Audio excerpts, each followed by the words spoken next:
The Barber Paradox presents a fascinating twist in the realm of logic and self-reference. The concept was formulated by the renowned British philosopher and logician Bertrand Russell as a part of his exploration into the foundations of mathematics and set theory. To truly understand the Barber Paradox, let us first delve into the scenario it presents. Imagine a town with a single barber who has a very peculiar rule. He shaves all those men who do not shave themselves. Now, at first glance, this may seem like an innocent enough premise. It poses a simple scenario where the barber dutifully performs his job, making sure that every needy man has a clean shave. However, the intrigue arises when we ask the pivotal question: who shaves the barber himself? Here lies the crux of the Barber Paradox. If the barber shaves himself, then according to his own rule, he must not shave himself, since he only shaves those who do not engage in the act of shaving themselves. Conversely, if the barber does not shave himself, then according to his established rule, he must shave himself, because he is one of those who do not shave themselves. This creates a loop of contradiction, leading us into a paradox where the barber cannot logically exist in this narrative without generating confusion. To further illustrate the problem, let's consider the implications of this logical structure in relation to set theory. In set theory, one can encounter various paradoxes and dilemmas that arise from the way sets are defined. The Barber Paradox serves as a vivid example of how self-reference can lead to contradictions, a theme that is prevalent in numerous philosophical discussions and mathematical exploration. Now, think about the barber as an abstract representation of any group or classification. For instance, if we take the larger concept of all sets that do not contain themselves, we encounter a similar contradiction. If such a set exists, it must either contain itself or it must not. If it contains itself, it contradicts its own definition. If it does not, then according to the starting premise, it must contain itself. This recursive dilemma showcases how seemingly simple rules can spiral into complex logical quandaries. The brilliance of the Barber Paradox shines through in its capacity to provoke deeper thought about identity, classification, and the nature of logical propositions. It challenges our perception of self-reference, encouraging us to ponder how definitions and rules interact with one another. It sparks discussions on the nature of truth, the limits of language, and the underlying structure of mathematical logic. Russell utilized this paradox to illuminate the inadequacies of naive set theory, which directly or indirectly led to the development of more rigorous frameworks in mathematics. His work, along with that of others, paved the way for a new understanding of sets and their properties, fostering an environment where paradoxes like these could be examined in a more structured context. Considering the implications of the Barber Paradox, one can see how it intertwines with various facets of life, such as the decisions we make based on rules and societal norms. Just as the barber is trapped within his own set of conditions, people often find themselves caught in self-referential loops when adhering to rigid guidelines without questioning their validity. In essence, the Barber Paradox is not merely an abstract puzzle. It serves as a reminder of the intricacies of logic and the limitations we may inadvertently impose upon ourselves through our understanding of rules and definitions. Life can often feel like navigating through a labyrinth of expectations and assumptions, where clarity eludes us just as the resolution of the paradox escapes logical boundaries. So, let us embrace the complexity of the Barber Paradox. Instead of seeing it as a mere conundrum, we can view it as an invitation to explore the far-reaching implications of logic, language, and our own reasoning processes. As we continue to ponder such paradoxes, we unveil layers of thought that resonate far beyond the confines of mathematics and logic. Through these contemplations, we become more aware of the nuances that shape our understanding of the world around us, engaging with the thought-provoking intersections of philosophy, science, and human experience. Thus, the Barber Paradox compels us to reflect on the nature of definitions, the structure of logical reasoning, and ultimately, how we interpret and classify our realities. By dissecting its layers, we not only challenge our cognitive boundaries, but also enrich our appreciation for the elegant complexity of thought. As we journey forward, always bear in mind the lessons gleaned from the barber and his curious dilemma, a constant reminder that sometimes the questions themselves are just as valuable as their answers, enriching our understanding of the puzzling world we inhabit. The liar paradox is a fascinating and intricate concept that touches upon the nature of truth and self-reference. Imagine a simple statement. This statement is false. At first glance, it seems straightforward. Yet, when you contemplate its implications, you find yourself in a perplexing realm of contradictions. Let's break it down. If we assume that the statement is true, then the content of the statement dictates that it must be false. This creates a direct contradiction. On the other hand, if we take the statement to be false, then it becomes true. This cycle of reasoning creates a loop that defies resolution. The statement cannot be purely true or purely false. It challenges our understanding of truth itself. The liar paradox has roots in ancient philosophy, most famously associated with the Greek philosopher Epimenides, who was a Cretan. He famously stated that all Cretans are liars. If he is telling the truth, then he too must be a liar, thus creating confusion. This paradox invites us to explore deeper philosophical questions about language and meaning. Consider the implications of language. Words are powerful instruments, but when we engage in self-reference, we often encounter the boundaries of logic and meaning. The liar paradox forces us to reevaluate how we define and understand truth. The challenge lies in navigating the tricky spaces where statements lose their straightforward meaning. This paradox extends beyond simple statements and reveals itself in various fields, such as mathematics, semantics, and artificial intelligence. In mathematics, for instance, some systems grapple with self-referential statements. Gödel's incompleteness theorems demonstrate that there are true statements in a mathematical system that cannot be proven within that system. The essence of truth becomes elusive and prompts questioning of the very foundations of mathematics. In terms of logic, the liar paradox raises essential questions regarding classical logic's structure. Traditional binary values of true and false falter when faced with self-referential statements. As we dive deeper into logic, alternative systems emerge, such as paraconsistent logic, which allows for contradictions to exist without leading to chaotic outcomes. These systems provide a framework for understanding situations where our typical binary thinking falls short. The liar paradox also has implications in the realm of artificial intelligence and natural language processing.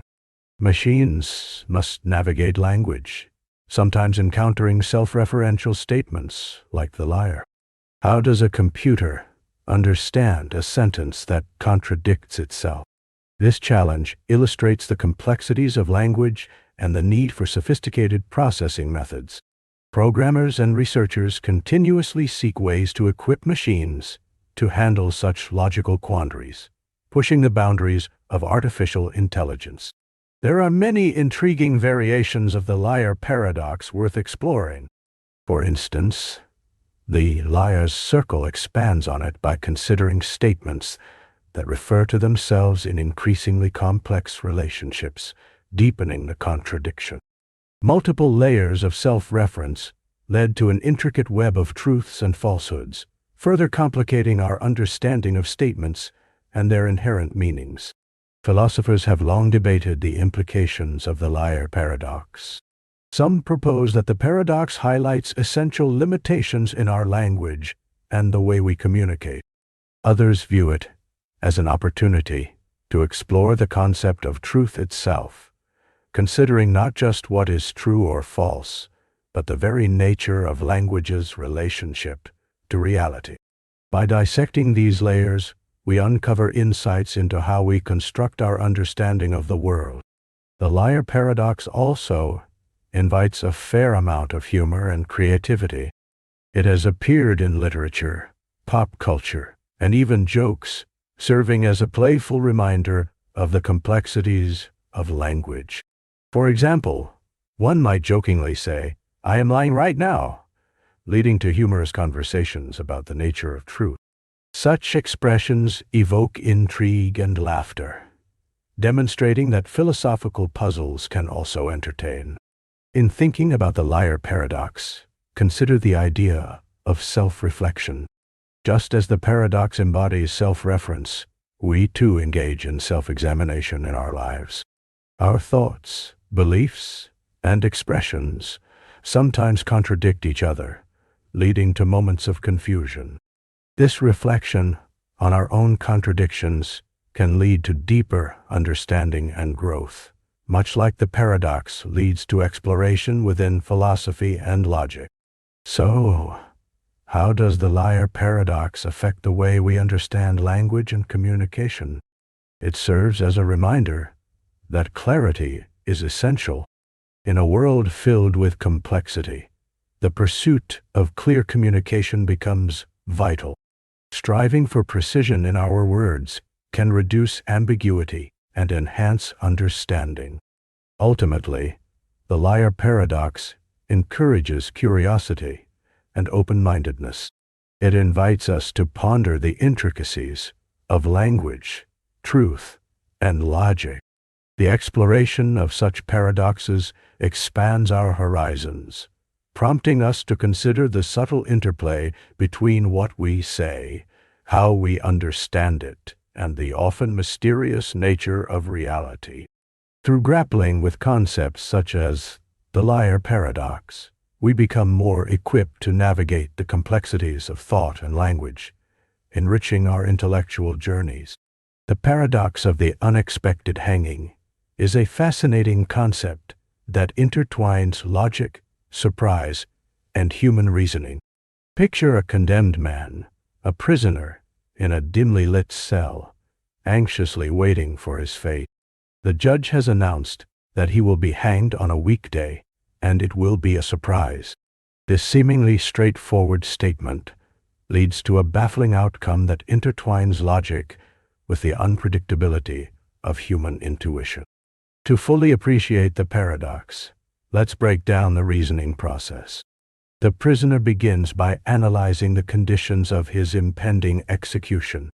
First, he recognizes that the hanging cannot occur on Friday.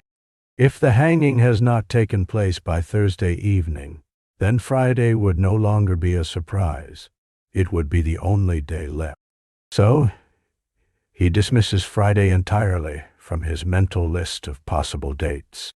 Having eliminated Friday, our prisoner turns his gaze towards Thursday. As he contemplates, he realizes that if he hasn't been hanged by Wednesday evening, then Thursday would also lose its element of surprise. After all, if the execution could happen only on one of the remaining days, knowing it could happen on Thursday would mean that it is no longer unexpected. Thus, Thursday is dismissed as well. Continuing this chain of reasoning, he considers Wednesday. If he makes it through Tuesday without a hanging, then Wednesday becomes predictable, and he can eliminate it from his list. This logic applies to Tuesday and Monday as well, leading him to conclude that he cannot be hanged on any day of the week. In a final twist of his reasoning, the man comes to the fearful conclusion that he will not face his execution at all. Now, one might think that this entire deductive process would free him from the weight of anxiety. However, as the story unfolds, we find that his expected freedom does not bring relief. One day, the executioner arrives, announcing that it's time for the hanging. It turns out to be an unexpected day, surprising him deeply. The man smiles in disbelief, for his logical deductions led him to anticipate every outcome, yet they also blinded him to the reality of the situation. This paradox shines a light on the intricate relationship between logic and expectation. It invites us to ponder how our own reasoning can sometimes mislead us, particularly when we rely too heavily on rational thought without considering the complexities of real-life scenarios. The interplay of anticipation and surprise serves as a reminder that what seems logical on the surface may mask deeper layers of unpredictability. As individuals, we often navigate through life with a structured approach, utilizing reason and deduction to assess various circumstances. Think about planning a surprise birthday party for a loved one. You might strategize meticulously to keep the details under wraps. Your loved one may engage in similar reasoning, thinking they can anticipate your moves and catch wind of the secret. Yet, the joy of an unexpected surprise can change the outcome entirely, revealing that certainty can often give way to delightful ambiguity. This paradox also opens the door to exploring other domains where logical reasoning may falter. In the realm of decision-making, we strive to weigh our options carefully, often relying on what appears to be the most logical path. Yet, the human experience is filled with unexpected twists that defy even the best calculations. Consider a scenario in finance, where investing based on thorough market analysis seems to promise lucrative returns. The market, however, can be unpredictable, leading to outcomes that starkly contrast with our logical projection. In a way, the unexpected hanging exercises our understanding of knowledge and belief. It raises questions about how much we truly know and how our confidence in that knowledge can shape our experiences. For instance, in academic settings, students may feel assured of their preparations before an exam, applying their carefully honed study skills. Yet, often, the exam questions can take an unexpected turn, testing knowledge in ways for which they were unprepared. This intersection of expectations and reality demonstrates that life, much like the frequent pitfalls of the unexpected hanging, can surprise us despite our best efforts to rationalize situations. Another layer of this scenario highlights the mental gymnastics the man undertakes, showcasing the profound impact of human psychology.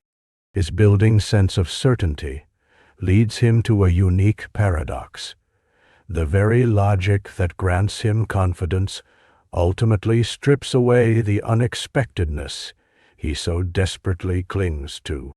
This insight nudges us toward an understanding that our beliefs can shape reality in confusing ways. Consider a day at a theme park. Individuals may pore over maps and ride schedules, trying to optimize their experience. Even with well-laid plans, surprises in the form of unexpected closures, longer than expected wait times, or spontaneous decisions can turn the day into something entirely different.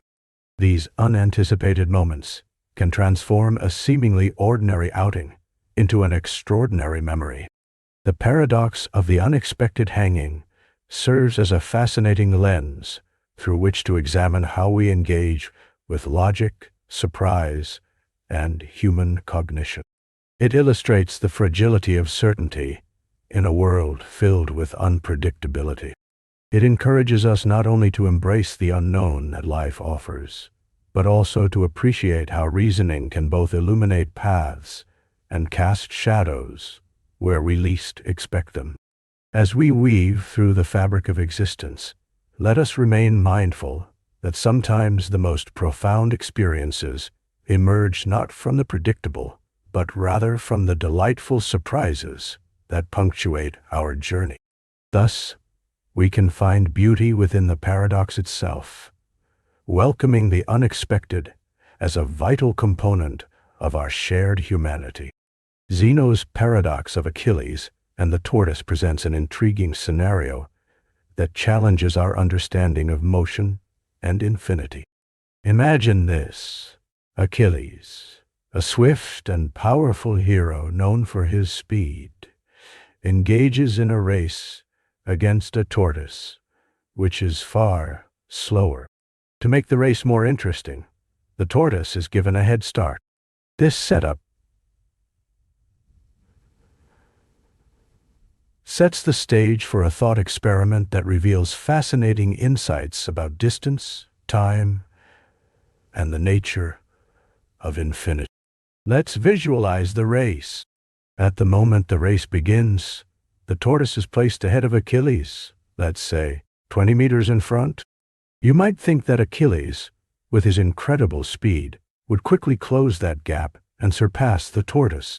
However, Zeno proposes a paradox that suggests otherwise. When Achilles takes off from the starting line, he first must reach the point where the tortoise began. This initial distance of 20 meters is Achilles' first hurdle. As Achilles runs those 20 meters, the tortoise, though moving at a slow pace, has also advanced. By the time Achilles reaches the tortoise's starting point, the tortoise has moved ahead to another point, let's say 2 meters ahead. Now, Achilles must run to that new point. But once again, as he covers those 2 meters, the tortoise, undeterred, moves forward an additional small distance. This process continues infinitely. With every time Achilles closing the gap, the tortoise moves forward just a little bit more. This mind-bending sequence raises questions about motion itself.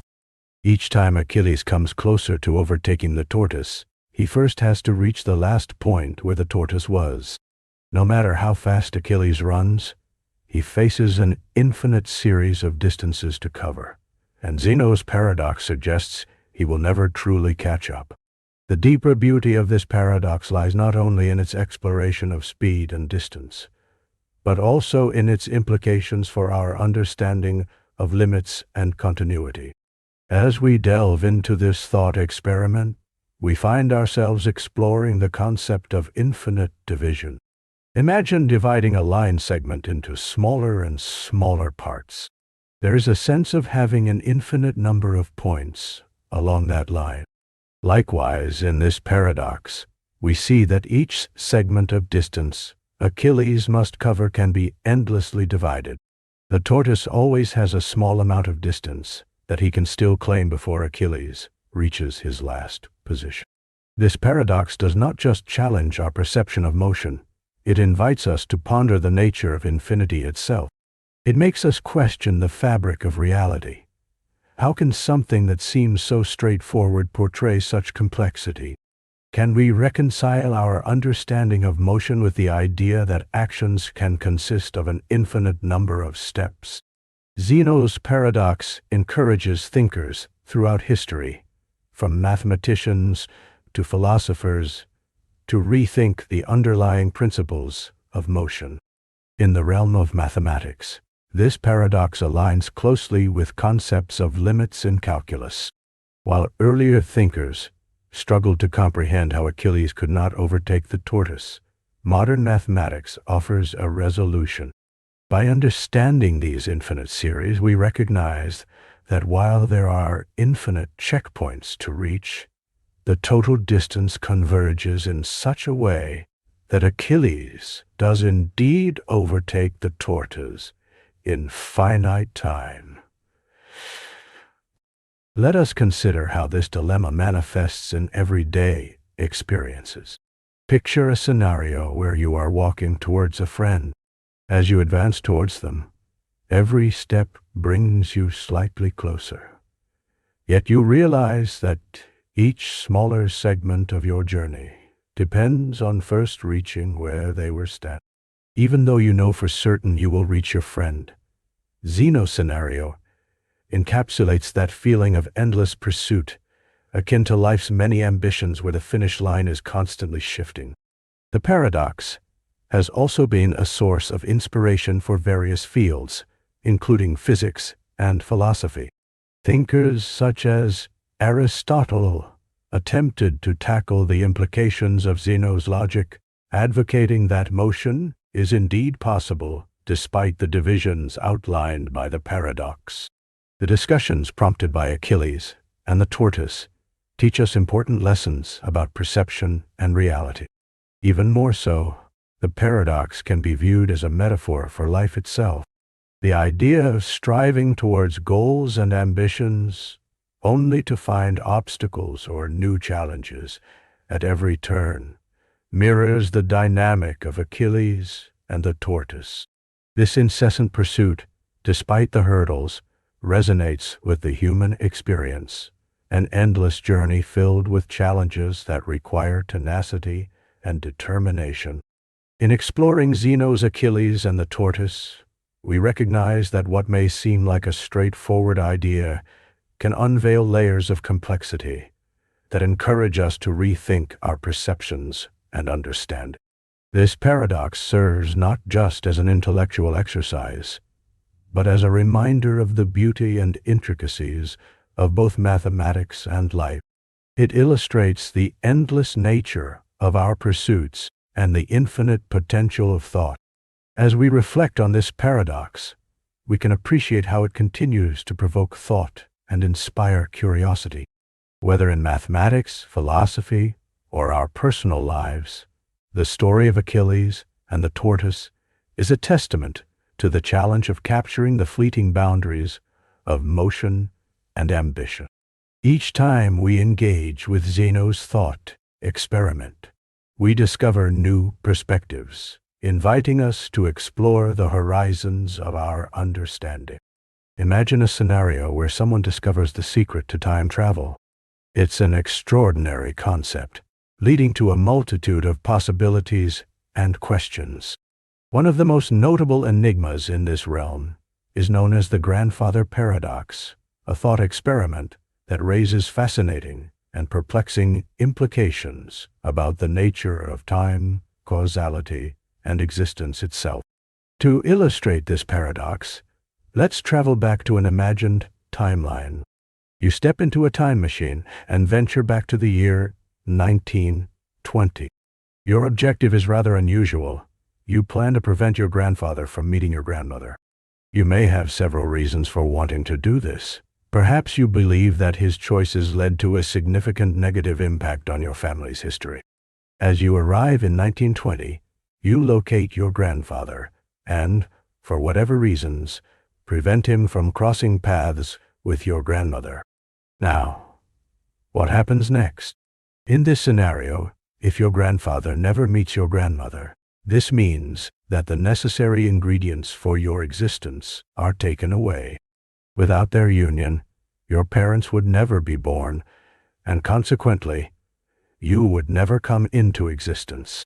This raises the initial question: if you were never born, how could you have traveled back in time to alter that meeting in the first place? The paradox thus unfurls. It's a loop in the fabric of time where your actions contradict your existence. The very act of traveling back and making that change negates the reason for your journey in the first place. It creates a sort of temporal block, a circular logic where the cause and effect line become muddled. Now, let's consider another twist to this tale. Suppose you somehow manage to travel back without directly preventing your grandfather's meeting. Instead, you find a way to influence him in a different manner. Perhaps you impart wisdom or insights that alter his life choices in subtle ways, while still allowing the meeting with your grandmother to occur. Even this scenario presents challenges. With any small change, you risk altering the timeline. This leads to more questions about determinism and free will. If every small alteration has a ripple effect, how much can one person really change without causing monumental shifts in the course of history? Now, think about the ripple effects of time travel. Imagine if some historical events hinged entirely on singular moments that, if changed, could lead to entirely different outcomes in society, technology, or culture. Would we still have some of the remarkable inventions or artistic masterpieces we cherish today? A time traveler might unintentionally alter the course of events simply by interacting with one person or changing one seemingly innocuous moment. Another intriguing angle comes from theories positing parallel universes or alternate timelines. What if, when you prevent your grandfather from meeting your grandmother, rather than erasing your existence from the timeline, you create a new branch in the universe? In this new timeline, you do not exist, but the original world persists untouched. This leads to the idea of a multiverse, where every action creates a branching reality, allowing for infinite variations of existence. In such a case, your actions would not erase your original timeline, but create another path entirely.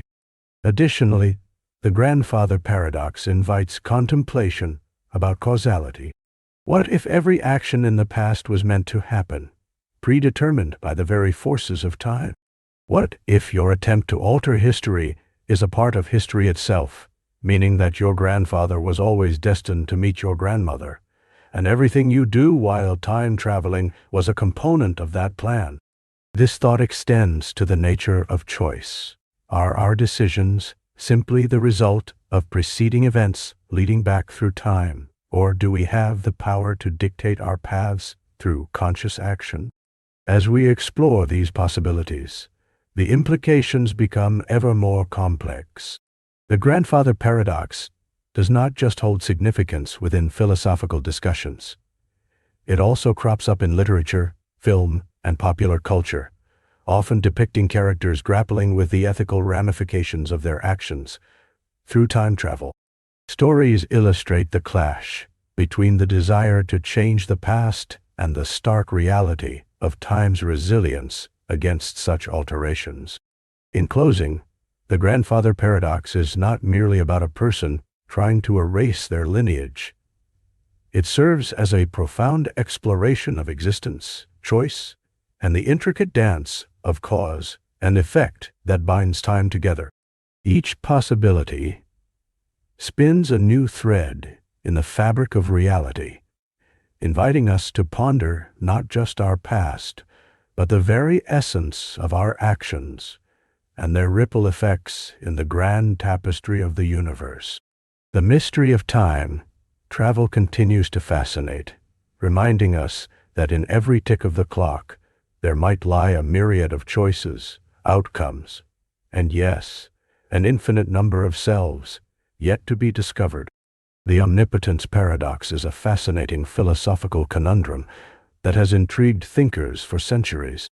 At its core, it poses a striking question: can an all-powerful being create a stone so heavy that it cannot lift it?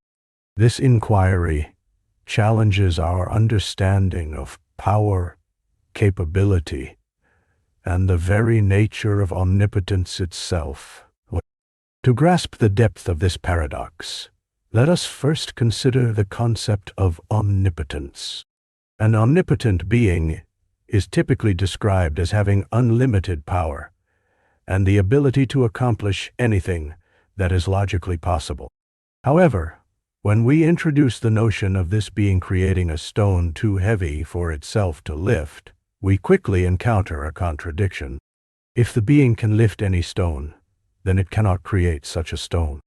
Conversely, if it cannot lift the stone it has created, then it must not be truly omnipotent.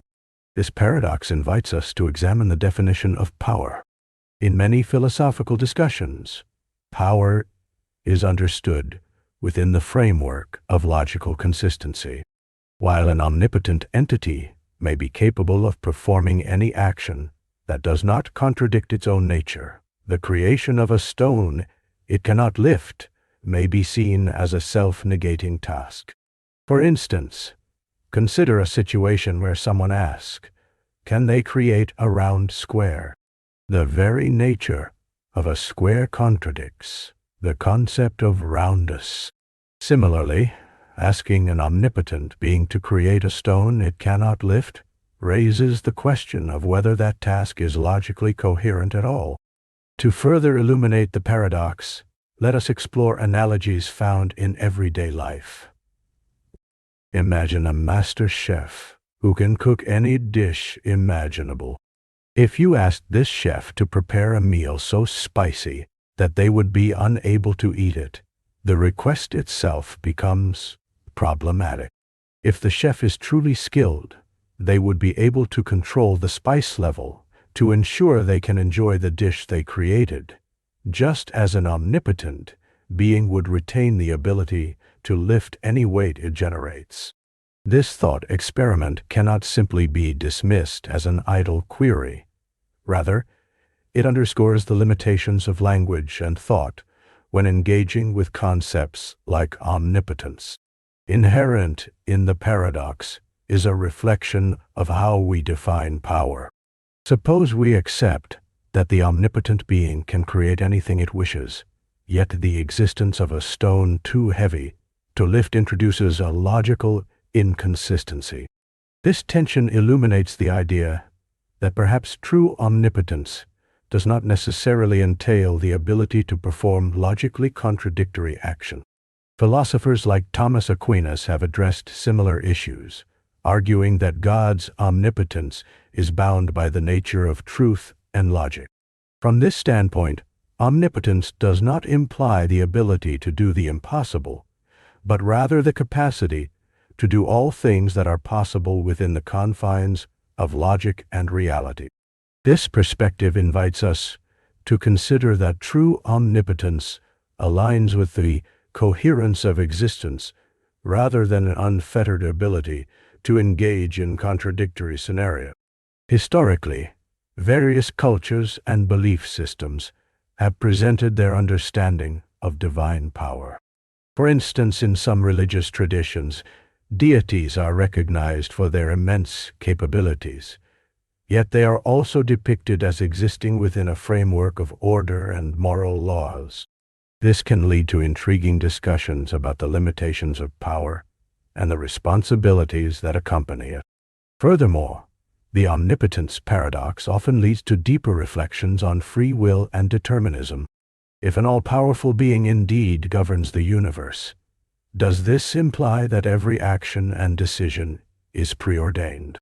The ability of such a being to create and manipulate reality brings into question whether individuals possess true agency in their lives or are merely puppets in a grand design. When we consider the intersection of power and autonomy, we are presented with another layer of complexity in the dialogue about omnipotence. In essence, the Omnipotence Paradox serves not only as a philosophical puzzle, but also as a springboard for exploring profound questions about existence, logic, and the nature of divine authority. It challenges us to rethink our assumptions about power and its implications in both the cosmic and everyday realms. By delving into this paradox, we engage with the fundamental aspects of reality itself, probing the limits of human understanding and redefining the boundaries of what can be conceived. In conclusion, navigating through the Omnipotence Paradox reveals the intricate relationships between logic, power, and existence. Despite the challenges inherent in its formulation, the paradox remains a pivotal point for philosophical inquiry, prompting us to scrutinize our definitions of omnipotence and the moral implications of absolute power. As we ponder these questions, we acknowledge our own limitations in grasping the infinite, yet we are inspired to continue exploring the depths of knowledge power, and the vast mysteries of our universe. Imagine you are presented with two envelopes, each containing a certain amount of money.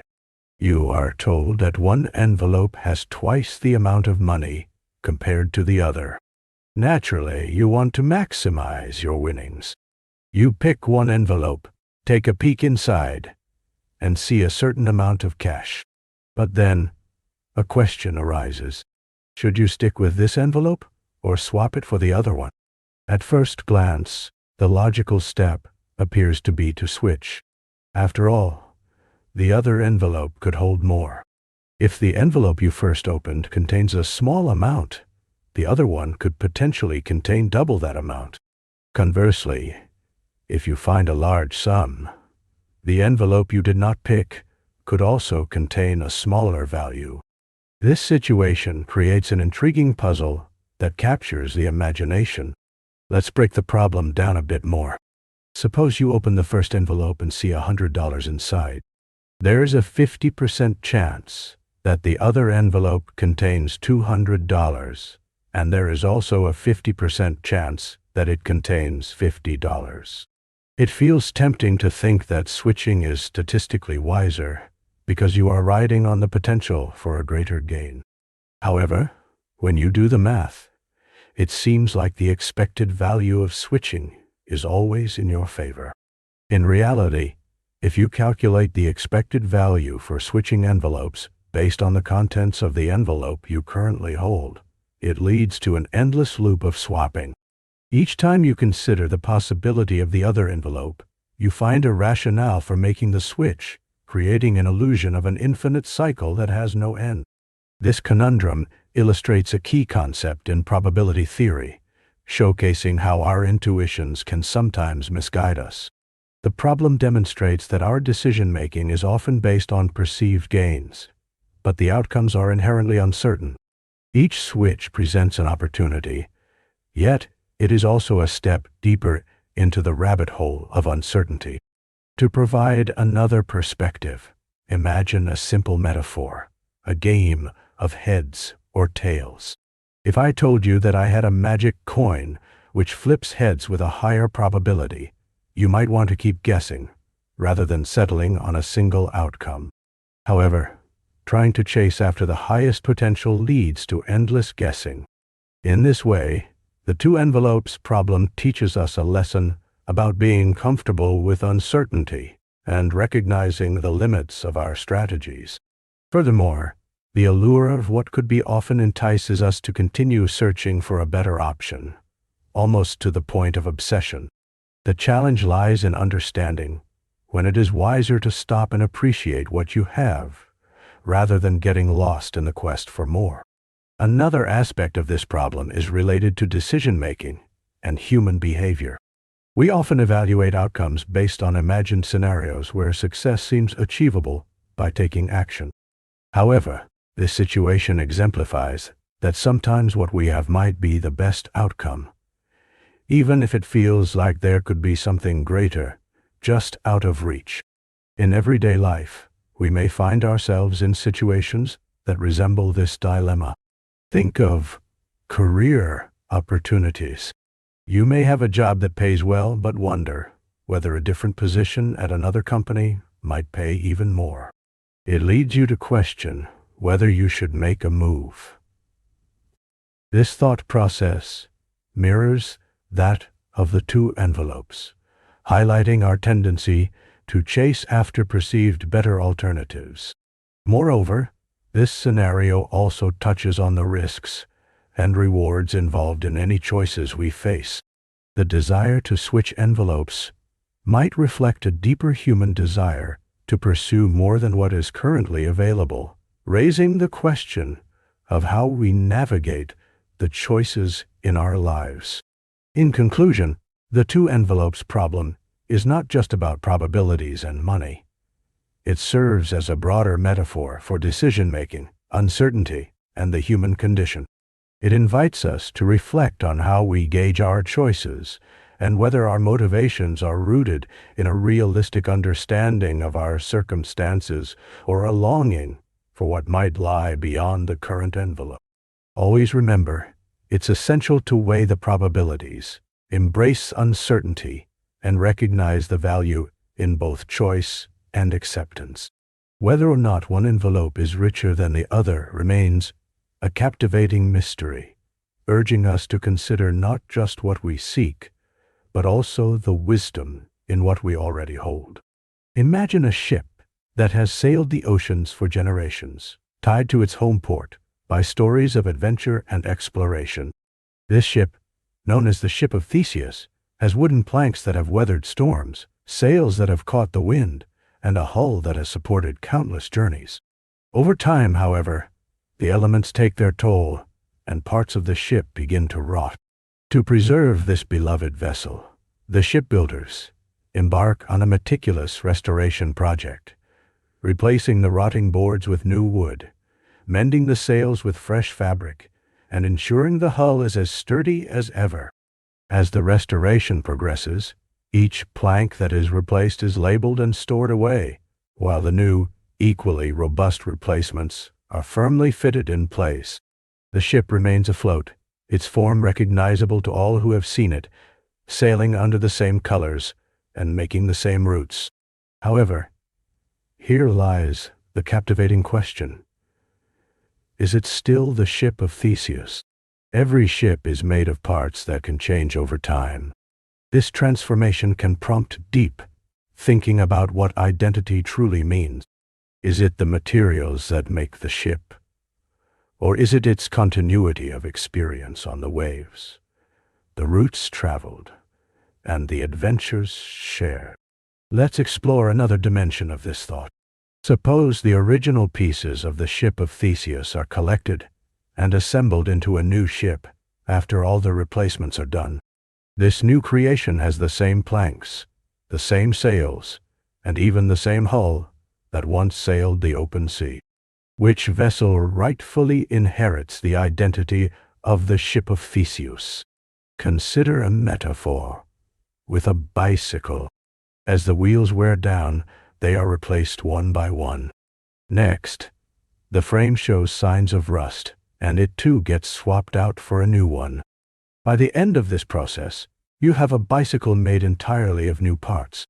Yet, to the rider, this bike feels like the same old trusty companion, having the same unique paint job and riding style.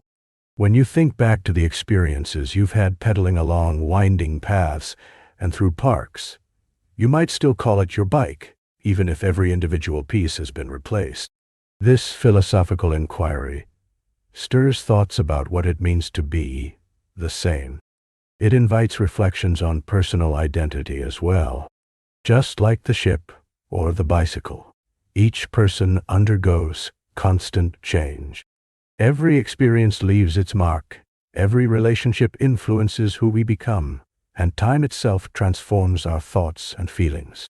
We grow, learn, and adapt, but deep down, we maintain a thread of continuity, a personal narrative that remains ours. Creatures in nature also present similar puzzles of identity. Imagine a tree that has stood solidly through seasons of growth, change, and weather. Each year, it sheds its leaves and grows new ones. Over decades, its bark becomes thicker, while some branches may fall and are replaced by new growth. Biologists might tell you that a single tree can be considered a different organism over time due to these changes. Yet, the tree remains a vital part of the landscape, providing shade, shelter, and sustenance throughout its lifetime. Philosophers often connect this paradox to the essence of identity itself, engaging ideas that reach deep into the realms of metaphysics. The inquiry asks us to think about the concepts of persistence and change. Does identity persist through change, or does it dissolve into something entirely new? How can a vessel, a tree, or even a person remain recognizable while transforming in fundamental ways? Thinking of your own life, you could reflect on the pasts that shape your present. Childhood memories, significant moments, and the lessons learned remain stored in your mind. Yet each day brings new experiences that reshape your understanding of yourself and the world. As time moves relentlessly forward, does that mean you are no longer the person you once were? Does the essence of who you are remain unchanged beneath all the layers of growth and experience? The Ship of Theseus, the bicycle, the tree, and even ourselves are all caught in a dance of identity, embracing change while holding onto the threads of continuity. This paradox does not provide simple answers, but rather invites us to ponder the complex notions of existence, identity, and what it truly means to be the same. As you reflect on these questions, consider how they might apply to your own journey, the relationships you cherish, and the experiences that shape your perspective. Just like the Ship of Theseus, our stories are woven from both continuity and transformation, creating a tapestry rich with the colors of adventure, growth, and exploration. Embracing these ideas can inspire us to appreciate the ever-evolving nature of life and connect with the essence of who we are amidst the changes we navigate each day. The paradox of tolerance is an intriguing concept that raises essential questions about how societies should navigate the complex terrain of diversity and acceptance. It stems from a fundamental clash between ideals, the value of tolerance itself, and the potential dangers of allowing intolerant beliefs to flourish unchecked. This paradox prompts us to explore not only what it means to be tolerant, but also the limitations that come into play when values and beliefs conflict. At its core, the paradox asserts that a society that is completely tolerant, without limits, may inadvertently enable the rise of intolerance. This idea was articulated by philosopher Karl Popper in the 20th century. He suggested that if a society permits every belief and behavior under the sun, including those that advocate for the suppression or eradication of tolerance, it risks its own existence. In simpler terms, too much tolerance could lead to a scenario where intolerant ideologies can proliferate and threaten the values and safety of the tolerant society itself. To better understand this concept, let's consider a hypothetical scenario. Imagine a community that prides itself on its inclusive nature. In this community, diverse opinions and lifestyles are welcomed and celebrated. Under the banner of tolerance, individuals openly express their beliefs, even those that are contrary to the community's core values. Now, suppose a group emerges that promotes hate or violence against others. If this community maintains absolute tolerance, it might enable this harmful group to thrive and advocate for violence or oppression, directly countering the very principles of equality and respect on which the community stands. This illustrates a crucial point. Tolerance cannot exist in a vacuum. It requires a framework of shared values, respect, and a commitment to protecting the vulnerable.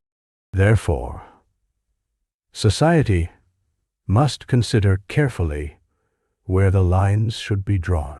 How does a community balance the need for open dialogue and the protection of its foundational ideals? This balance is delicate and often contentious, as it involves grappling with difficult questions about freedom of speech, individual rights, and collective safety. The debate surrounding this paradox is not just theoretical. It plays out daily in various contexts. In modern democratic societies, discussions about censorship, hate speech, and the limits of acceptable discourse are frequent. Media platforms grapple with how to regulate content without infringing on free expression. The rise of extremist groups challenges the idea of inclusivity, forcing societies to confront how they respond to ideas that threaten their own foundations. In navigating this paradox, it's critical to distinguish between differing beliefs and those that seek to undermine the very principles of a tolerant society. Tolerance should promote dialogue and understanding, but should not legitimize actions or ideologies that harm others. Societies must foster an environment where respectful engagement is encouraged, while also being vigilant against ideologies that could dismantle social cohesion and equality. Moreover, the principles of tolerance should not serve as a shield for harmful ideologies. Rather, they should empower constructive discussions aimed at resolving conflict and building understanding. This might involve encouraging communities to engage in education, awareness campaigns, and open forums where differing viewpoints can be explored in a respectful manner. It is through these avenues that societies can foster true tolerance and resist the encroachment of intolerance. As individuals, understanding the paradox of tolerance also invites a reflection on our own commitments to respect and understanding. We must consider what it means to engage with ideas that clash with our own beliefs. Are we open to dialogue, or do we dismiss those who think differently? The challenge lies in finding a way to engage meaningfully, fostering an environment that allows for diversity while protecting the principles of justice and equality. In conclusion, the paradox of tolerance serves as a powerful reminder of the responsibilities that come with the privilege of living in a tolerant society. It encourages us to reflect on the limits of tolerance and the commitments we must uphold to safeguard our values while allowing for diversity. Society is not merely a collection of individual beliefs, but a shared space where respect, understanding, and harmony must coexist. It compels us to seek a balance between open-mindedness and the defense of healthy, constructive ideals, ultimately contributing to the flourishing of a society where all can thrive. Acknowledging and addressing this paradox is essential to nurturing an environment where tolerance truly thrives, sustaining the very fabric of community and coexistence. The Bootstrap Paradox is a captivating concept within the realm of time travel that poses intriguing questions about causality and the nature of existence. Imagine a scenario where an object or a piece of information exists in a time loop, effectively having no clear point of origin. This creates a fascinating and perplexing narrative that stretches the boundaries of our understanding of time. Picture a time traveler visiting the distant past, carrying with them an object from the future, say, a book. This particular book holds vital knowledge that isn't known to anyone in the past. The time traveler shares the contents of this book with the scientists of that era, who then use the knowledge to advance their understanding of various scientific principles. As decades roll by, the progress made from that knowledge leads to the publication of the very same book. The time traveler, now back in their original timeline, again discovers the book in a library. This creates a loop. The book exists because the time traveler brought it back, yet the time traveler only knows about the book because it was written in the past. This paradox raises the question of where the book truly came from. Did it originate from the future or the past? The answer remains elusive, because the book's existence is rooted in a causal loop without a clear starting point. Each time the event occurs, it reinforces the idea that the book is both created and uncreated at the same moment in time. The Bootstrap Paradox is not simply a thought experiment. It holds a mirror to our understanding of time and existence itself. It challenges our preconceived notions of linear progression. In our everyday lives, we generally think of time as a straight line, where the past leads to the present, and the present leads to the future. The Bootstrap Paradox prompts us to reconsider this perspective. What if our timeline is instead a web of interconnected events, all impacting one another in ways we cannot foresee or fully understand? Consider another fascinating example. Imagine a musician from the future who travels back in time to the 1970s. They bring with them a song, a piece of music that becomes iconic. This musician performs the song, and it becomes widely popular. When the musician returns to their own time, they think back to the success of that song and decide to write a biography that includes it. Years later, they realize that no one actually composed the song. It only existed because it was performed in the past. The song emerges from a loop where its origin is lost in time. The implications of this paradox extend beyond mere entertainment and science fiction. In philosophical discussions, it invites us to tackle questions about identity and authorship. If an artist creates a masterpiece that only exists because they traveled to the past to perform it, do they genuinely own that creation? Can we attribute creativity and innovation to the individual, or do we relinquish that notion in favor of a more interconnected understanding of ideas and inspiration? Moreover, the Bootstrap Paradox sparks curiosity in the scientific community, particularly in discussions about time travel and theoretical physics. Quantum mechanics and theories surrounding space-time continue to explore possibilities of time travel. Concepts such as wormholes and bending the fabric of space-time have raised debates about the feasibility of traveling to the past. If these theories hold truth, the implications of the Bootstrap Paradox could transcend the realm of imagination and enter a domain of potential reality. Furthermore, this paradox becomes a point of interest in popular culture. Many films, books, and TV series have explored variations of the Bootstrap Paradox, weaving stories that intertwine past and future in ways that evoke wonder and intrigue. Each interpretation provides a new lens through which to examine the connections between our choices and their repercussions across temporal landscapes. In unraveling the layers of the Bootstrap Paradox, we can find a sense of wonder about our universe. It prompts questions.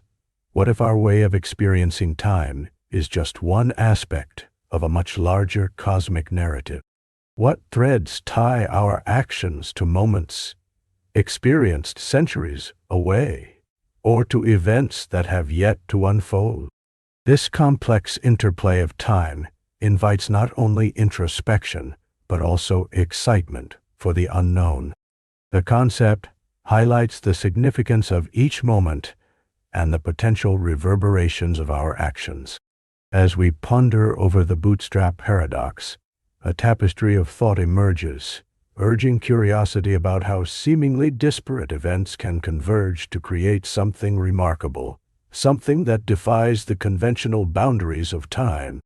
So as you delve into the mysteries of time travel and the Bootstrap Paradox, consider the threads of causality that weave through history and the possibilities that lie within the yet to come.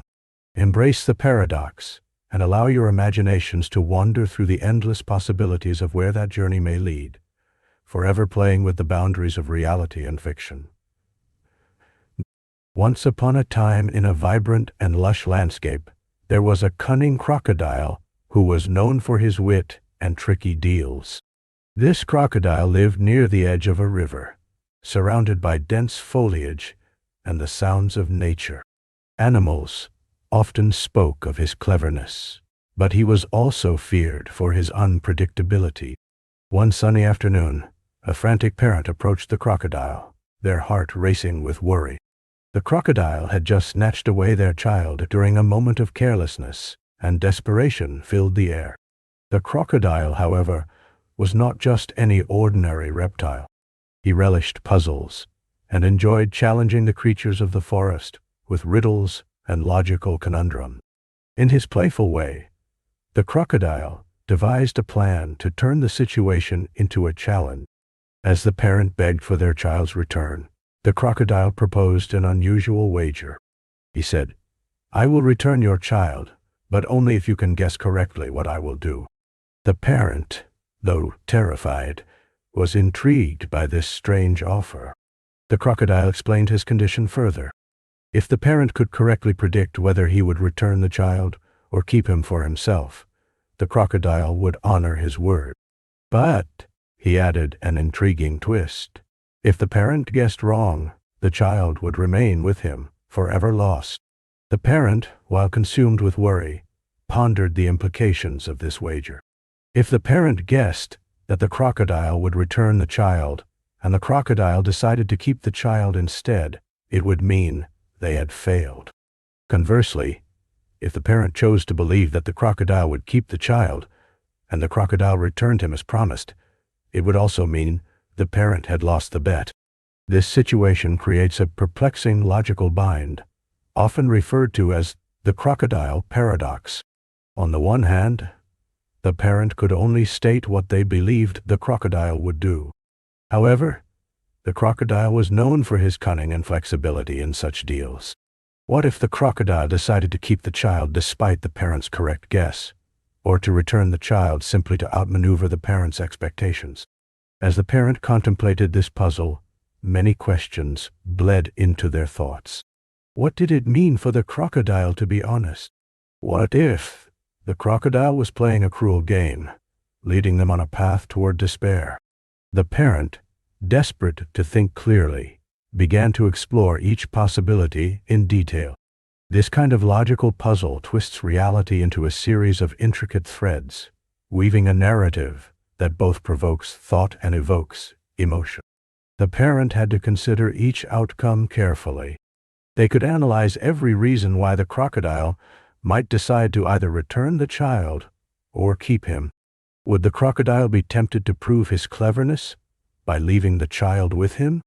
Or would he choose to fulfill his promise as an act of sport, relishing the challenge he had created? In their moment of uncertainty, the themes of trust, betrayal, and the nature of promises began to emerge. How often in life do we find ourselves bound by a promise that is dependent on the other person's intentions rather than our own understanding?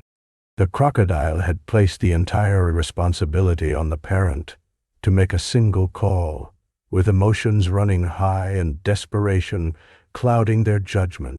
Ultimately, the parent's answer was critical, not just for the immediate future of their child, but also for their own peace of mind. Would they risk everything on hope and instinct? Or would they be cautious, perhaps letting fear dictate their decision?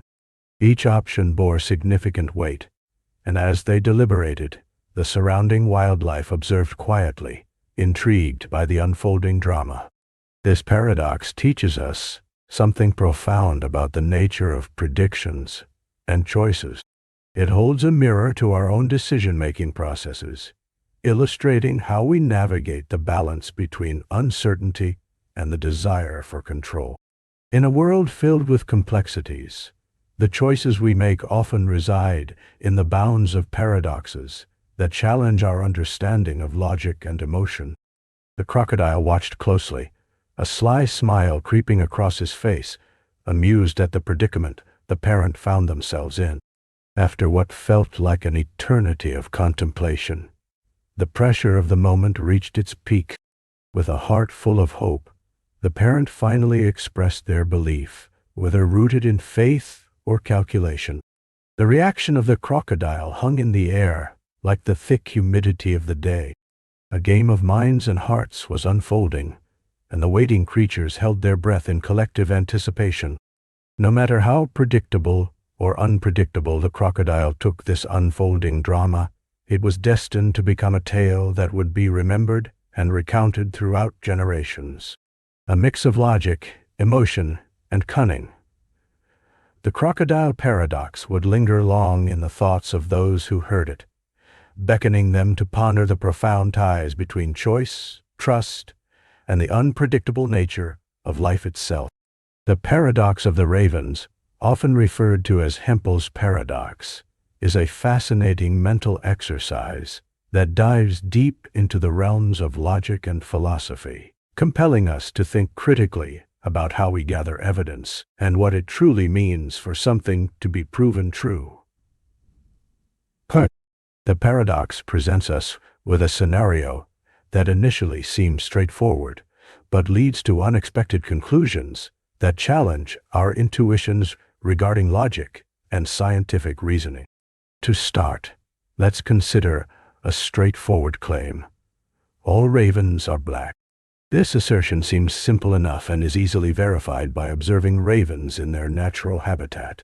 When we see a raven that is entirely black, our inclination is to confirm the validity of the claim. If the hypothesis states that all ravens share a single feature, namely their color, then seeing a black raven provides supportive evidence. Now, let's expand this investigation to include objects that are not ravens. According to Hempel's paradox, the logic of confirmation is quite surprising and suggests that observing a green apple, for example, also supports the statement that all ravens are black. At first glance, this idea seems absurd. How could a non-black, non-raven object like a green apple somehow provide evidence for the characteristic of ravens? This is where the intrigue of the paradox lies. The reasoning hinges on the principles of logical confirmations. When we create the hypothesis all ravens are black, its contrapositive is equally valid. If something is not black, then it is not a raven. When we encounter green apples, which are certainly not black, we can conclude that they do not fit the criteria of being ravens. Each non-black, non-raven object we observe indirectly confirms our original hypothesis. This realization creates a peculiar tension. If we think about it carefully, the total number of non-black items greatly surpasses the number of ravens in existence. Consequently, we can observe numerous objects that support the black raven hypothesis by merely being non-black and non-raven. Each observation seems to play a role in affirming our theory, like a puzzle piece fitting into its place, even though they are entirely unrelated to ravens themselves.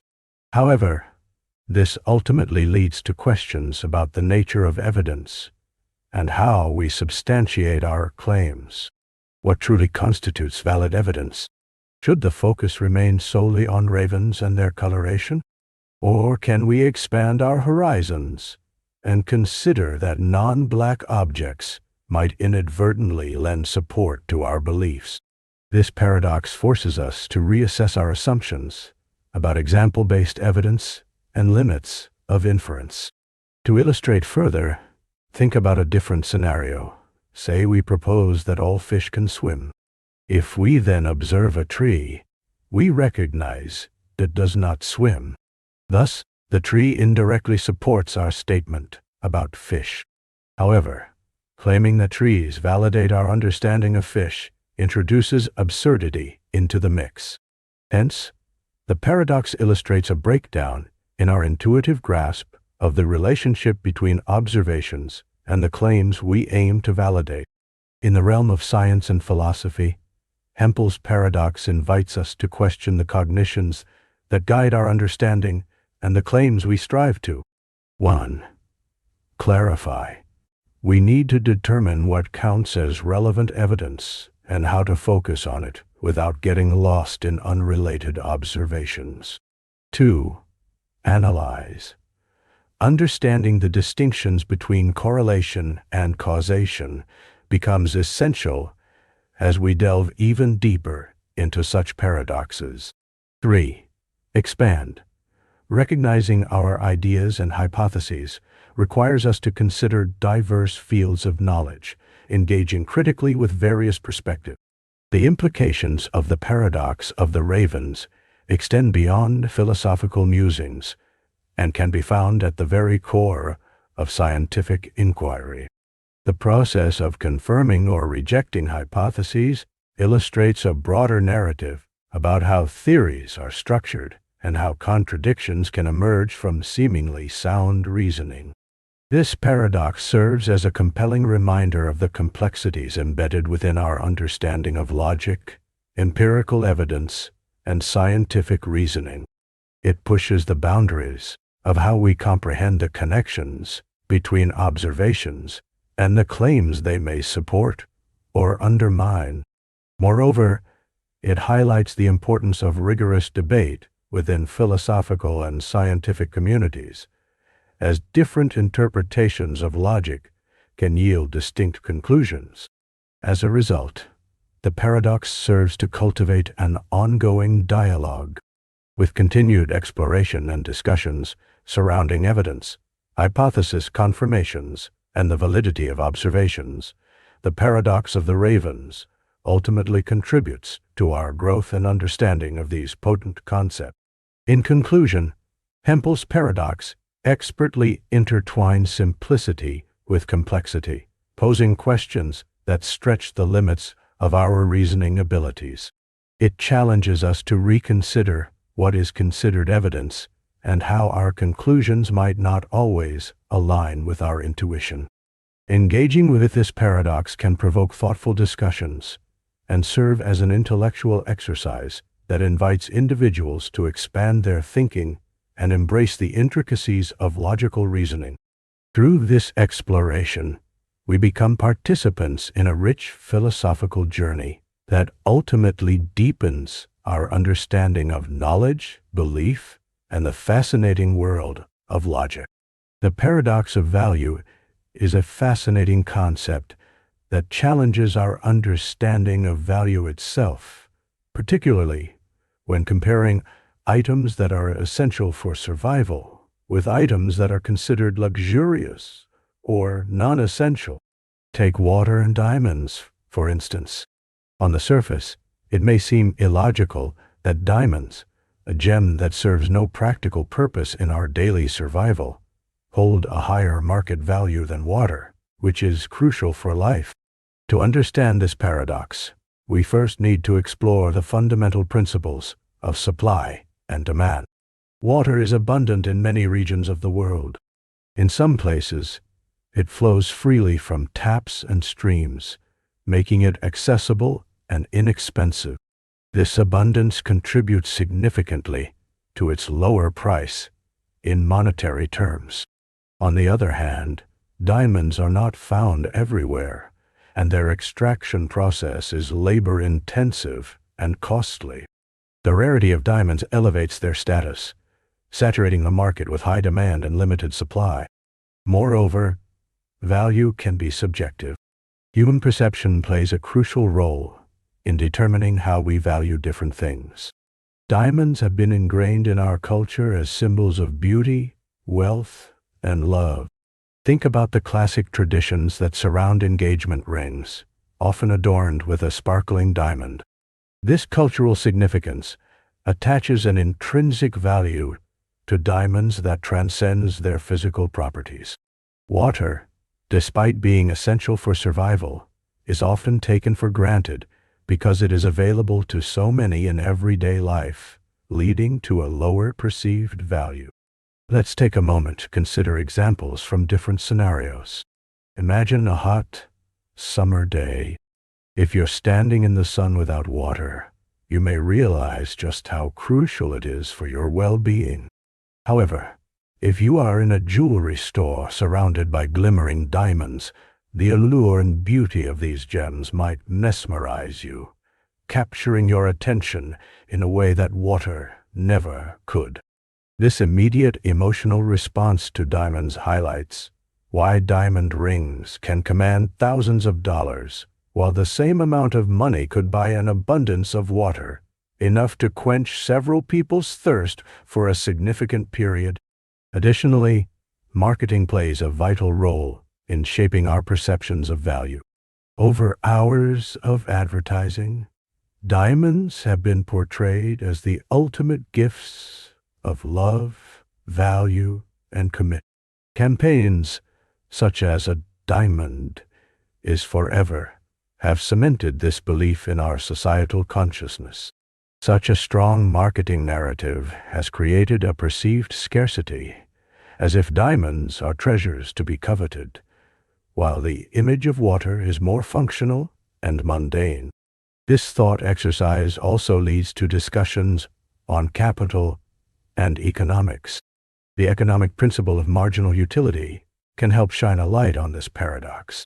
Marginal utility refers to the additional satisfaction or value gained from consuming one more unit of a good or service. In the case of diamonds, the first diamond may provide a significant level of satisfaction for a person. However, after a few diamonds, the satisfaction gained is likely to diminish. In contrast, with water, each additional unit consumed can provide essential hydration and refreshment, especially after strenuous activity, leading us to measure value by context and circumstance. Another interesting aspect that can be explored is the connection humans have with nature and the environment. Water, while seemingly straightforward, is becoming increasingly valued in certain regions facing droughts and water scarcity. In places where water sources are dwindling, its value skyrockets. It becomes precious and life-preserving. Conversely, in areas where diamonds are mined, there can be substantial environmental impacts, drawing attention to broader discussions about sustainability and ethical mining practices. The paradox of value also invites us to reflect on our individual and societal values. What do we choose to prioritize? Is it materials that signify status, or is it the fundamental resources that sustain life? People often find themselves in situations where they are forced to make choices based on need versus desire, illuminating how value is not merely a fixed measurement, but is instead deeply influenced by our experiences, cultural narratives, and socio-economic factors. As you ponder this paradox, consider how it affects your daily life. What elements are truly essential to you, and what do you perceive as valuable? Our consumer habits reflect such complexities. We buy diamonds to celebrate love and major life events at great expense. Yet we often overlook the importance of safeguarding our vital resources, like water. This illustrates just how dynamic and often contradictory our understanding of value can be. In conclusion, the juxtaposition of diamonds and water serves as a profound example of how value is shaped by various factors, including rarity, perception, and cultural significance. The next time you encounter the sparkling allure of diamonds or sip a refreshing glass of water, take a moment to appreciate not just the physical characteristics of these items, but also the intricate web of meanings, values, and experiences that surround them. The exploration of value is ultimately a reflection of human priorities, a complex interplay of survival, beauty, and the narratives we cultivate in our pursuit of fulfillment. Once upon a time in ancient Greece, there existed a remarkable legal case that illustrates how carefully one must think about agreements and commitments. This scenario involves a clever student and his wise teacher, and it all started with a rather peculiar arrangement regarding future payment for educational services rendered. The story centers around a passionate student who aspired to become a great lawyer under the guidance of his esteemed teacher. The teacher, understanding the struggles of his pupil, proposed a unique contract. The agreement stipulated that once the student won his first court case, he would owe the teacher a payment reflecting the value of his education. On the surface, this seemed fair, as everyone appreciates being compensated for their hard work. However, the brilliance of this arrangement began to unfold in unexpected ways. As time passed, the student devoted himself entirely to his studies, his ambition fueling his journey through complex legal principles and strategies. He immersed himself in case law and fictional trials, honing his skills and sharpening his mind. However, he couldn't shake off a nagging thought. What if he never won a court case? This thought lingered in his mind and began to influence his decision. As he advanced in his studies, he found himself thinking about his future. Each time he faced a challenge, the mental knot about the payment twisted tighter. His mind began to entertain a fascinating idea. If he never won a case, would he ever owe his teacher anything? This thought became a source of comfort. In his heart, the student believed he could avoid the payment entirely simply by remaining a student and never stepping into the real courtroom. Meanwhile, the teacher, well aware of his pupil's musings, raised an eyebrow each time he overheard the student discussing his plans.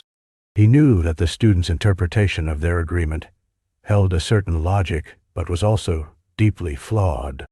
The teacher recognized that if the student chose not to engage in real court cases, he would miss out on valuable practical experience and the opportunity to showcase his talent. Eventually, the teacher devised a plan to demonstrate the complexity of their agreement. He presented a hypothetical situation to the student. What if the student entered a court trial, put forth his arguments but lost?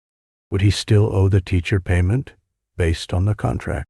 The student was left stumped. Winning was a significant aspect of their agreement, but if he lost his case, did that mean he would avoid payment? It seemed a tantalizing loophole. As days went by, the conversation continued. The teacher argued that continuing to dodge his responsibilities could lead the student to a life deprived of adventure and knowledge. The student, however, stood firm on the belief that the contract safeguards him and allows him to never have to pay. Both sides presented compelling points, spinning a web of intricate arguments that left them at an impasse. As time passed, the student became ever more absorbed in his studies, yet a part of him longed for real-life courtroom experience. He watched the world around him, noticing the dynamics in legal interactions. He saw how arguments could sway a jury, and how the thrill of the chase could lead to triumph. Each observation only thickened the air of contradiction surrounding their contract. With this backdrop of uncertainty, the student finally decided it was time to engage in a real court case. He felt confident and prepared as he entered the courtroom, knowing how much knowledge and skill he had acquired over the years. As he argued before the judge and jury, he felt the rush of adrenaline coursing through him. It was invigorating, opening his eyes to the myriad of factors that a solo study could never convey. The courtroom environment challenged him in ways he had never anticipated. He faced objections, counter-arguments, and even the wrath of opposing counsel.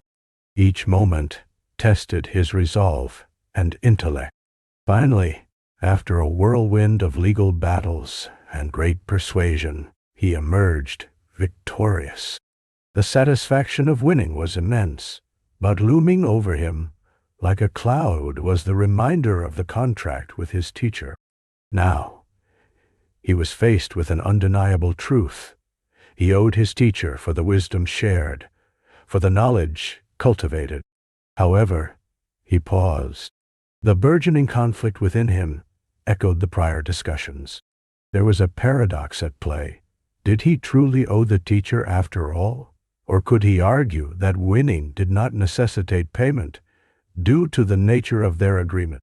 In conversations that followed, both the student and teacher relayed complex viewpoints, dissecting the terms of their arrangement under scrutiny. They discussed whether the victory truly reflected the cost. The contemplation sparked deep discussions about commitment, education, and the nuances of legal language. Ultimately, the case transformed into a larger metaphor of understanding one's obligations.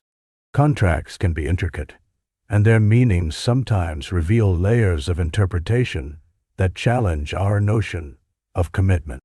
The paradox served not only as a learning experience for the student, but for the teacher as well, illustrating that the journey of education is not just about knowledge gained, but also about understanding the intricate web of relationships formed along the way. This tale serves as a reminder that while agreements may seem clear-cut, their implications can trigger a cascade of thoughts and discussion. Like a ripple effect in water, each decision can lead to myriad outcomes, ultimately reflecting the very essence of human relationships and the value of learning and growth through experience. So whether an understanding lies in victory or understanding, it shapes actions and decisions far beyond the initial agreement. Imagine you are walking through a vibrant garden, overflowing with colorful flowers and the sweet scent of blooming plants. As you stroll, you notice a gentle breeze, giving a refreshing caress to your skin. This moment feels delightful, doesn't it? Now, consider the emotions tied to direct pursuits of pleasure, and how sometimes these endeavors can lead to unexpected outcomes. The idea of hedonism, the pursuit of pleasure, might sound simple and alluring. After all, who wouldn't want to chase after joy, happiness, and delightful experiences? Yet, pursuing pleasure with intense determination can often lead to dissatisfaction. Have you noticed the times when you eagerly anticipate a vacation or a special occasion, only to feel a sense of letdown once it arrives? The paradox of hedonism highlights this phenomenon. Take a moment to reflect on that fleeting feeling of joy when you receive a gift. The anticipation builds as you unwrap it, and there is a rush of excitement. However, after the initial burst of happiness, that feeling can fade quickly. This illustrates a core aspect of hedonism. The pleasure was directly sought, but the joy did not linger as expected. The pleasure can diminish faster than it is built up. Now, consider a scenario where joy comes as a surprise. Imagine you're spending time with friends, enjoying their laughter and storytelling, and suddenly a spontaneous plan arises, a road trip. It wasn't something you set out to arrange. It simply evolved from a moment of carefree conversation. This unexpected adventure creates memories that linger far longer than the fleeting moments of anticipated pleasure, illustrating how happiness can often come when we least expect it. Let's venture deeper into this concept through an example drawn from the world of art. Artists who create solely for the purpose of gaining fame or fortune often find their creativity stifled. However, those who engage in their craft out of passion are likely to produce meaningful, impactful work. It is in this sense of purpose and authenticity that true pleasure resides. The joy derived from creating something heartfelt can reverberate, leading to recognition, not as the primary aim, but as a beautiful byproduct. Social connections also showcase this paradox effectively. People might yearn for validation through social media likes or constant affirmation from others. Yet, the most profound joy often stems from genuine connections and shared experiences.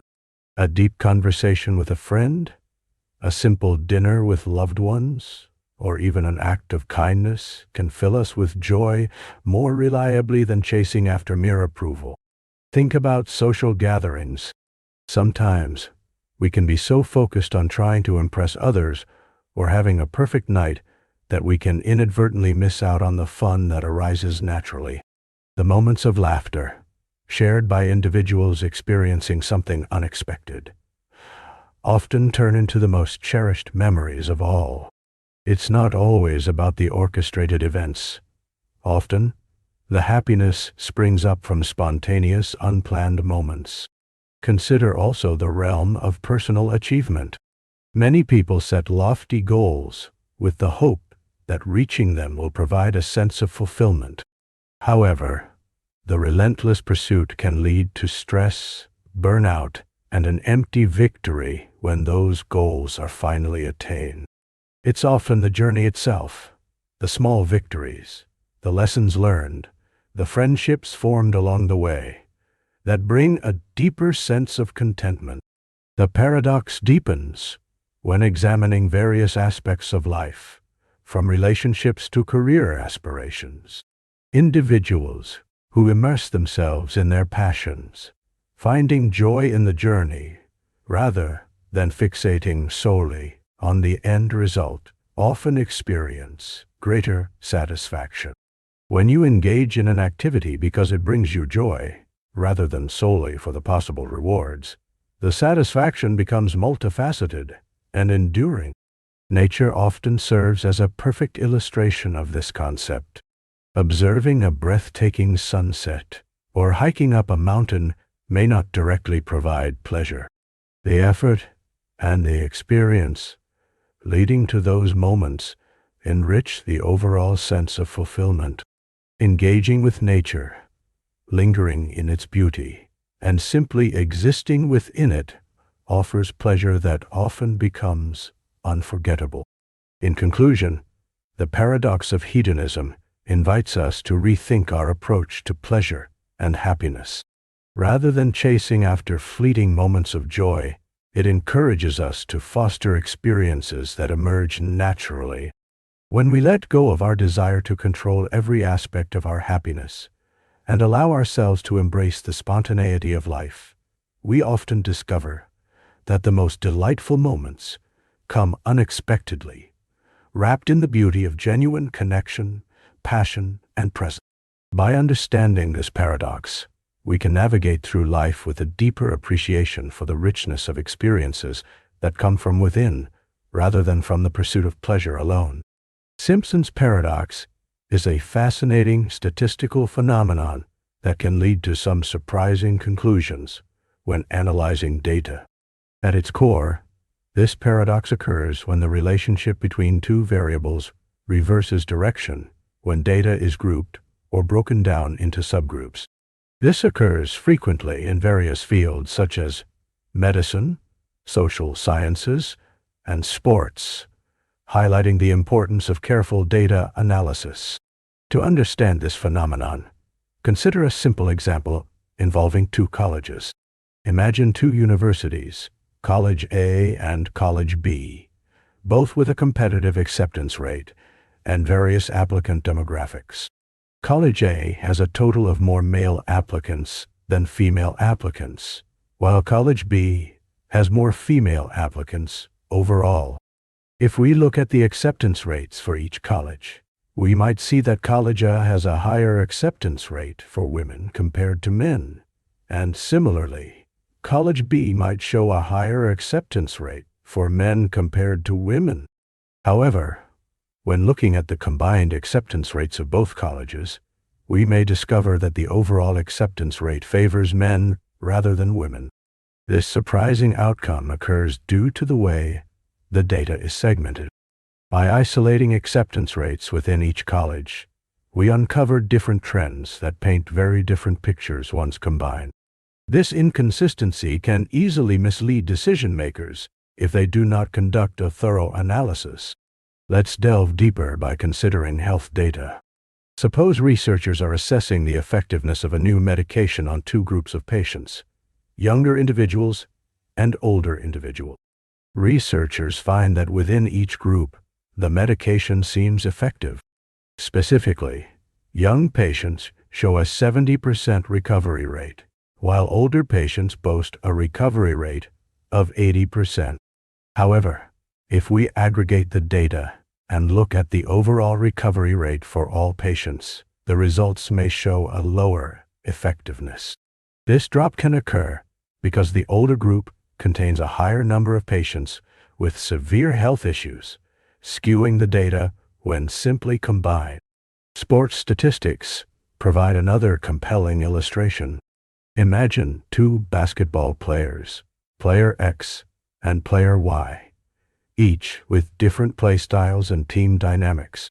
Player X might have a high shooting percentage in games played when the team is performing well, while player Y has higher shooting percentages in matches when the team is struggling. Upon evaluating their performance in individual games, player Y may appear to outperform player X in scoring. Yet, if one looks only at the overall season statistics, player X might have a better scoring average. This counterintuitive situation exemplifies Simpson's paradox, as breaking the data down into separate games reveals a different narrative than the aggregated data does. This paradox is more than just an intellectual curiosity. It serves as a cautionary tale for analysts, researchers, and decision-makers. Relying solely on aggregated data can obscure vital information and lead to incorrect conclusions. Therefore, it is essential to dive deep into the data, examining subgroups and trends that may emerge, ensuring a robust interpretation that reflects true effects rather than a misleading overview. In the scientific community, recognizing Simpson's paradox can help avoid errors in understanding clinical trial results or social research findings. For instance, an analysis of treatment efficacy among different racial or socioeconomic groups could reveal disparities in outcomes that are not apparent when considering an overall patient population. Acknowledging these discrepancies is crucial for fostering equitable healthcare practices. Moreover, Simpson's paradox encourages us to think critically about how we present data. For those in journalism or media, grappling with statistics responsibly is imperative. Frequently, headlines may boast misleading statistics that lack the necessary context, resulting in confusion or misinterpretation among the public. Therefore, a solid grasp of statistical principles becomes indispensable for anyone tasked with conveying data. Instead of taking aggregated results at face value, we should strive to investigate further. Are there underlying factors influencing the results? Are the subgroups significantly different, warranting separate analyses? By addressing these questions, we can attain a deeper understanding of the dataset, thereby making better informed decisions based on statistical evidence. In conclusion, Simpson's paradox serves as a remarkable reminder of the complexities of data interpretation. It highlights that the whole can be very different from the sum of its parts and underscores the necessity of meticulous data analysis. From academia to everyday decision-making, understanding how trends can shift when combining groups is vital for a comprehensive view of the evidence at hand. So the next time you encounter statistical data, remember to look deeper. The truth may be hidden just beneath the surface, waiting to be discovered.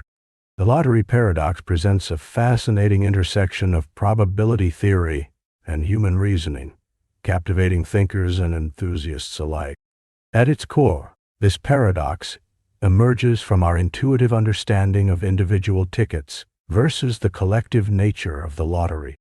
Understanding this paradox requires examining both the unlikely odds of winning each ticket and the ironclad guarantee that at least one ticket will ultimately win. Picture a lottery where 1 million tickets are sold. On the surface, the odds of any one ticket winning are exceedingly low. If you hold a single ticket, your chances may feel akin to finding a needle in a haystack. This is where the paradox begins.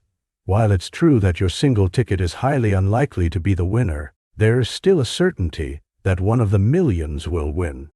This guarantees a winner, leaving us contemplating the juxtaposition of certainty and uncertainty. Now, let's delve into the reasoning process. When we consider probabilities, we often think in terms of individual events. The likelihood of any specific ticket winning may be 1 in 1 million, but when we shift our focus to the entire pool of tickets, the narrative changes dramatically. This means that even though your individual ticket has slim odds, the aggregated probability of all tickets still affirmatively sets the stage for victory. In other words, every ticket sold is a tiny piece of a much larger puzzle, where one piece must fit. To grasp this more vividly, imagine a large room filled with 1 million different colored balls. If you pull one ball at random, the chance it matches a particular color is minimal. However, if you know there are 10 balls of that color hidden among the rest, the situation shifts. The paradox arises when you internally contrast the low likelihood of your individual drawing and the absolute certainty that someone will draw a matching ball. This realization invites a myriad of interesting questions about reasoning, chance, and belief. Let us consider the implications of the lottery paradox on our decision-making and beliefs. Even when faced with individual uncertainty, our understanding of group dynamics profoundly influences our mindset. This dichotomy may lead us to invest in lottery tickets, even when we know the odds are stark. We may rationalize our participation by recognizing the eventuality of a winner existing among the innumerable tickets, which can skew our perception of our own chances. Moreover, the lottery paradox can be a springboard for discussions on risk and reward. In the grand scheme of decision-making, humans frequently balance probabilities, weighing potential outcomes against perceived risks. Understanding that a lottery guarantees a winner out of many, yet offers dismal chances to each individual ticket holder, sheds light on why people engage in such seemingly irrational behavior. The allure of a massive payout often blends with the thrill of possibility, drawing countless individuals to partake. As we reflect deeper on this paradox, we also touch on the concept of expectation. In gambling or lotteries, we often find ourselves aligned with the idea that bigger prizes invite greater risks and lower chances of winning. Logically, an individual might grapple with the notion that even if the odds are stacked against them, someone must indeed stand victorious at the end of the event. Striking this balance between understanding our individual helplessness and marveling at the collective certainty is what makes the lottery paradox particularly intriguing. This paradox further extends beyond lotteries, reaching into various aspects of life, such as investments or projects with a collective outcome. Consider a startup company. Many individuals may hold stocks in it, none of which have predictable success. Yet there is general optimism around one or more of those ventures, leading to significant success. Each person could have reasonable doubt about their stake's prosperity, but collectively, the culture breeds confidence in at least some outcomes, proving fruitful. In conclusion, the lottery paradox is a delightful reminder of the complexities of probability and human reasoning. It serves as a lens through which to examine our own beliefs about chance, success, and collective versus individual experiences. The interplay of certainty within uncertainty continues to fascinate, provoking reflection on not only how we approach lotteries, but on broader themes of chance in our daily lives. Understanding this paradox opens our eyes to the elementary yet profound truths that guide human thought and behavior, illustrating the wonders of numbers, belief, and the intricacies of the human experience. In a small, dimly lit room, two prisoners find themselves at a crossroads. Each prisoner, isolated from the other, faces a decision that bears heavy consequences. This scenario is known as the prisoner's dilemma, a fascinating concept that highlights the complexities of trust, cooperation, and individual choices. Imagine each prisoner has two options: to betray the other by confessing to a crime, or to stay silent, hoping the other does the same. The outcome of their decisions will determine the extent of their punishments. If both remain silent, they receive a light sentence, a testament to their mutual trust. On the other hand, if one betrays while the other stays silent, the betraying prisoner goes free, while the silent one faces a harsh penalty. This precarious balance sets the stage for an intricate dance of strategic thinking. Each prisoner must weigh their options carefully, Should they trust their counterpart to remain silent, or will they opt for betrayal, anticipating the other's potential decision? The dilemma showcases the conflict between cooperative behavior and self-interest. It opens a window into human psychology, revealing how people navigate relationships with considerable stakes involved. The prisoner's dilemma extends far beyond a theoretical exercise. It resonates in everyday life. Think about situations where trust and cooperation are put to the test, like in business partnerships, friendships, or even in family dynamics. Each instance carries a similar undercurrent. Individuals frequently find themselves making decisions that can either strengthen or undermine relationships. To better understand the implications of this dilemma, let's delve into a pivotal moment. Picture a business partnership where two entrepreneurs are working on a groundbreaking project. They have invested time, resources, and emotional energy. As they approach a critical point in their venture, one entrepreneur is tempted to present their idea to a competitor, seeking a better, immediate deal. The dilemma isn't solely about money, it's about trust. If one acts solely in self-interest, the partnership may crumble. But if both choose to collaborate fully, they stand to create something extraordinary. Now, consider the role of communication in the prisoner's dilemma. In a world where information can flow freely, how does it influence the choices made? When the two prisoners are able to communicate, the likelihood of cooperation increases. This exemplifies the significance of understanding and open dialogue in fostering collaboration. When individuals feel comfortable expressing their intentions, a stronger bond is formed, increasing the chances of unity over betrayal. As we navigate through various scenarios, it is essential to recognize the long-term implications of our choices. The immediate outcome may seem enticing, but the enduring consequences can reshape relationships forever. History has witnessed instances where betrayal has led to irreversible rifts, particularly in politics and alliances. Conversely, moments of cooperation have sparked revolutionary changes, leading to advancements, peace, and prosperity. The prisoner's dilemma brings forth essential questions. What motivates individuals to cooperate? Is it the desire for mutual benefit, or is it a fundamental aspect of human nature to seek connection? Research into game theory suggests that repeated interactions can foster a cooperative spirit, where trust builds over time.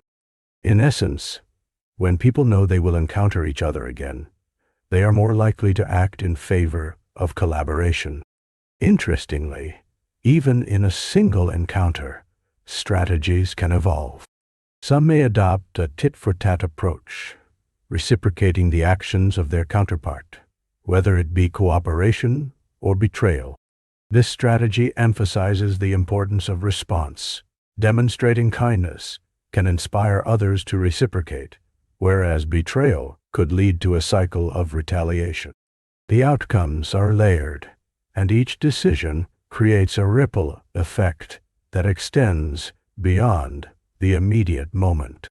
In the realm of economics, the prisoner's dilemma plays a role in understanding market competition. Companies must often decide whether to innovate, collaborate, or engage in cutthroat tactics. If one company chooses to undercut prices to drive out competition, it may lead to a price war that harms all players. In contrast, companies that collaborate on standards or share technical advancements can boost the industry as a whole, benefiting everyone involved. Moreover, the implications of the prisoner's dilemma extend into global politics, where nations must decide whether to cooperate on pressing issues such as climate change, trade agreements, and security. Each country weighs its interests alongside the potential benefits of collaboration. Trust among nations can lead to treaties that enhance global stability, while mistrust can foster conflict. As audiences digest this rich tapestry of choices and implications, it becomes evident that the prisoner's dilemma serves as a microcosm of human behavior. Each decision carries the power to shape relationships, influence markets, and determine the course of history. The question remains, will individuals choose the path of cooperation, or will the instinct to betray prevail? Ultimately, the lesson resonates deeply within our social fabric. We often stand at our own crossroads, faced with choices that echo the prisoner's dilemma. By fostering trust and encouraging transparent communication, we can pave the way for collaborative outcomes. Through understanding the dynamics of these decisions, we hold the potential to transform our interactions into ones marked by mutual respect, creating a world where cooperation trumps betrayal time and again. In the vast, boundless ocean, a dire situation unfolds as two shipwrecked sailors cling to a singular plank for survival. This precarious scenario not only tests their physical endurance, but also raises profound ethical questions about morality and human nature. What would happen when survival instincts kick in? And how do these instincts clash with the moral principles each sailor holds dear? Imagine the scene. The sun hangs low in the sky, casting golden rays across the water's surface. The salty air is thick with tension as the two sailors, both exhausted and frightened, gaze at one another. Their bodies are weak from days without food, and the prospect of rescue seems increasingly unlikely. As night falls, the temperature drops, and the vastness of the ocean transforms into an intimidating expanse of darkness. They know that to survive, only one can remain on the plank, as two cannot share its limited space. The plank, seemingly a simple piece of wood, becomes a powerful symbol of despair and hope. It's their only chance against the waves that threaten to swallow them whole. In this moment, the sailors must grapple with the harsh reality of their situation. Should they prioritize their own survival above all else, or consider their companion's fate? This dilemma reflects deep philosophical questions that philosophers have debated for centuries, particularly regarding morality, self-interest, and altruism. One of the sailors, driven by a strong sense of duty and human compassion, may argue for cooperation. He might believe that they should work together, sharing what little strength they have left to secure the plank's stability. He recalls tales of heroes who, throughout history, chose sacrifice over selfishness, often doing what they felt was right, even in the face of personal danger. A part of him whispers that survival is not just about physical endurance. It is about maintaining dignity and humanity, even when the end seems inevitable. The other sailor, on the other hand, feels the weight of survival pressing heavily upon his shoulders. His instincts scream for self-preservation. Memories of loved ones waiting for him on shore flood his mind, igniting a desperate resolve to stay alive at all costs. He grapples with the idea of competing for survival, recalling fables where survival is portrayed as a brutal contest of strength and will. Is it wrong to prioritize oneself when faced with such life and death circumstances? The emotional turmoil within him grows.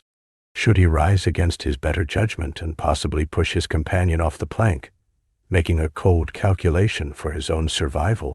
As the hours turn into days, their conversations become increasingly fraught. They exchange stories of their lives before the disaster, clinging to hope and humanity as the sea's fury rages around them. They discuss what they would do if they were to be saved, how they would appreciate life anew, relishing in small pleasures often taken for granted. Yet, there's an undercurrent of tension as they each silently weigh their options, contemplating the extremes one might go to in order to survive. Questions rear their head like the crashing waves. What if one sailor decides to act first, believing it is a race against time? Would that be justified in the eyes of the world? Would the survivor be viewed as a villain or a mere product of circumstance? These considerations force them to evaluate the values they once held. The distinction between right and wrong blurs in the shadow of desperation, and the essence of humanity is tested. As night encroaches upon their small refuge in the stormy sea, fatigue and delirium begin to set in. The plank becomes not just a lifeline, but a psychological battleground. They share brief moments of camaraderie, whispering reassurances, even as a subtle tension lingers beneath the surface.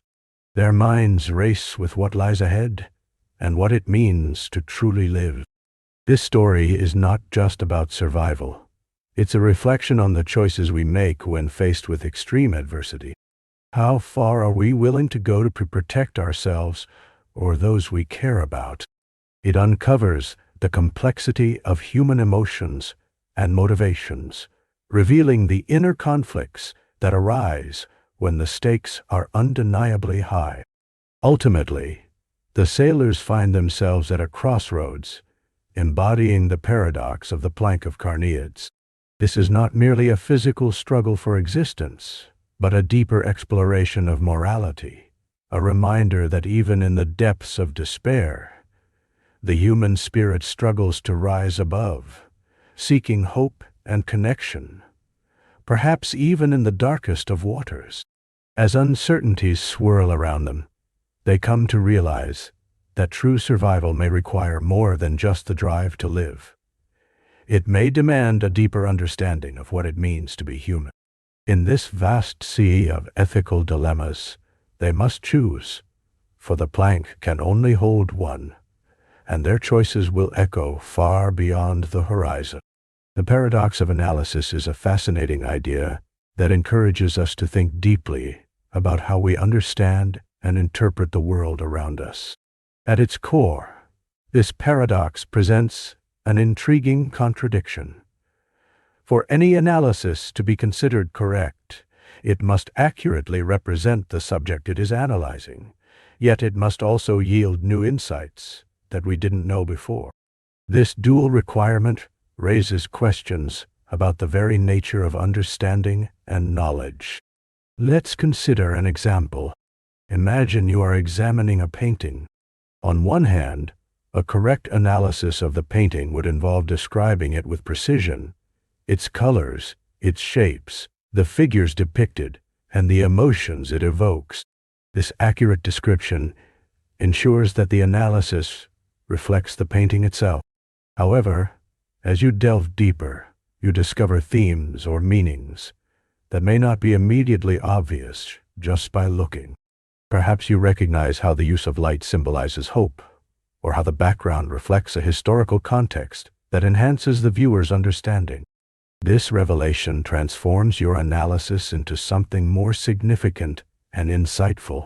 This process of moving from basic description to deeper interpretation illustrates the essence of the paradox. If the analysis merely restates what we can see or know without any new layers of understanding, it falls short. It is as if the analysis is a vessel that can hold the painting's essence, but it must also contain something more, a unique interpretation, a different lens through which we can appreciate what we see. Historical figures in philosophy grappled with similar issues. Consider Socrates, whose method of questioning was not designed merely to convey information. Instead, his dialogues aimed at extracting knowledge and provoking thought in others. His interrogations might start with simple concepts or assumptions.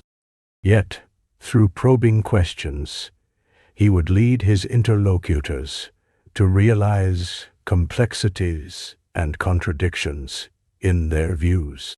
In this scenario, the analysis of a concept like justice evolves from a straightforward description into a nuanced discussion that challenges our initial understanding. In many ways, the paradox of analysis can be seen in scientific inquiry as well. When a scientist analyzes data, the goal is to provide a true representation of the findings. Yet, the most impactful research does not just confirm existing theories. It challenges them or reveals new dimensions. Take the discovery of penicillin, for instance. Alexander Fleming's analysis of mold growth in a petri dish did not merely affirm what was already known in microbiology, but revealed an unexpected antibiotic effect that revolutionized medicine. The analysis provided clarity about the mold, but opened the door to a groundbreaking treatment that had profound effects on health and wellness. Literature represents another rich ground for exploring this paradox. A literary critic might analyze a novel by summarizing its plot, characters, and themes. Yet, if this analysis stops there, it lacks depth. The critic might offer new interpretations regarding the author's intent, the cultural implications, or the symbolic uses of certain motifs. Through such insights, the analysis transcends a simple retelling and invites readers to engage with the text in a deeper, more meaningful way. In art and literature alike, the balance between fidelity to the subject and the introduction of novel insights is essential. Consider how a simple, accurate recounting of a story does not do justice to the powerful layers of meaning embedded within. This is where literary theory comes into play, revealing subtexts and contexts that shift our perception of characters and events, leading us to appreciate them anew. The paradox can also be observed in everyday discussions and educational settings. Teachers often analyze student work to provide feedback. A good analysis takes into account the student's thought process and creativity, ensuring that it reflects the individual's voice and ideas. Yet a truly effective critique goes further, suggesting ways to expand their thinking or different perspectives to consider, thereby enriching the student's understanding of the material. Ultimately, the paradox of analysis invites us to reflect on how we encounter and engage with information in our daily lives. Each analysis should carefully represent the object of study, while simultaneously acting as a springboard for new insights and discoveries. Our challenge lies in embracing this duality, respecting the integrity of what we analyze while also being open to the new understandings that arise. In conclusion, the paradox of analysis is not merely an intellectual exercise. It is a fundamental aspect of how we perceive and engage with the world. By acknowledging this paradox, we become more adept at deeper understanding, fostering our curiosity and the insights that come from thoughtful exploration. Whether in art, science, literature, or everyday experiences, the interplay between accurate representation and innovative thought enhances our comprehension of complex realities, contributing to a richer experience of life itself. In the world of literature, there exists a curious phenomenon often referred to as the Preface Paradox. This intriguing concept arises from the juxtaposition of an author's confidence in the content of their book against the caution they express in their prefaces. Essentially, it highlights a rather fascinating contradiction. Authors may openly acknowledge potential inaccuracies, uncertainties, or limitations in their prefaces, while simultaneously asserting that the main body of their work is unwaveringly true and reliable. Imagine this scenario. You pick up a newly published book, perhaps a thought-provoking exploration of historical events or an intricate work of fiction. You turn to the preface, expecting an introduction or a heartfelt note from the author, and instead, you encounter a series of disclaimers. The author might state that they made their best effort to verify facts and provide the most accurate account, yet they also warn readers that errors could exist within the text. This is where the paradox comes into play. It raises interesting questions about the author's mindset and the nature of knowledge itself. The preface can be a space for an author to convey personal motivations, inspirations, or the journey that led to the creation of the book. Still, it can also be a place for admission of possible shortcomings. This duality suggests a level of humility and transparency, as if the author wants to invite readers to engage with the text critically rather than passively absorb it. It serves as both an introduction and a cautionary note, alerting readers to approach the material with an inquisitive mind. The irony here lies in the fact that while the preface may introduce a sense of doubt or uncertainty, the content of the book typically unfolds with vehement confidence. Authors assert their arguments, present their theories, and weave narratives that they believe to be both insightful and compelling. They dive into complex discussions, create vivid characters, and draw upon a wealth of research. Readers are often swept away by the clarity and conviction expressed throughout the chapters. Yet, before everything begins, a subtle warning signifies that not everything may be as flawless as it appears. Consider the example of a historian writing about a pivotal moment in time. In the preface, they could acknowledge that historical interpretations can vary based on new discoveries and differing perspectives. Consequently, they might state that while they believe strongly in their analysis, new evidence could challenge their conclusions. The preface manages to provoke thought, nudging readers toward a critical evaluation of the past, while still allowing them to engage deeply with the narrative crafted within the pages. Now, picture a novelist crafting a fictional universe filled with elaborate plots and intricate character arcs.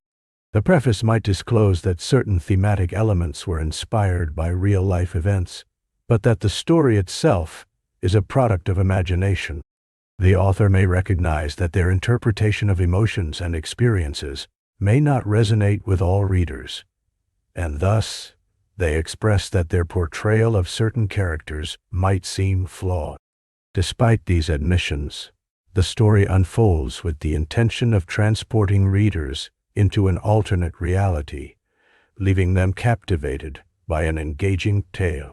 This paradox also highlights another essential aspect of writing and the intricate relationship between authors and readers. In an age where information is readily accessible, authors face the challenge of ensuring their work is not only entertaining, but also credible. As readers sift through vast troves of available literature and media, authors must balance artistic interpretation with factual accuracy. The Preface Paradox pushes writers to reflect on their responsibility in providing content that is both engaging and trustworthy.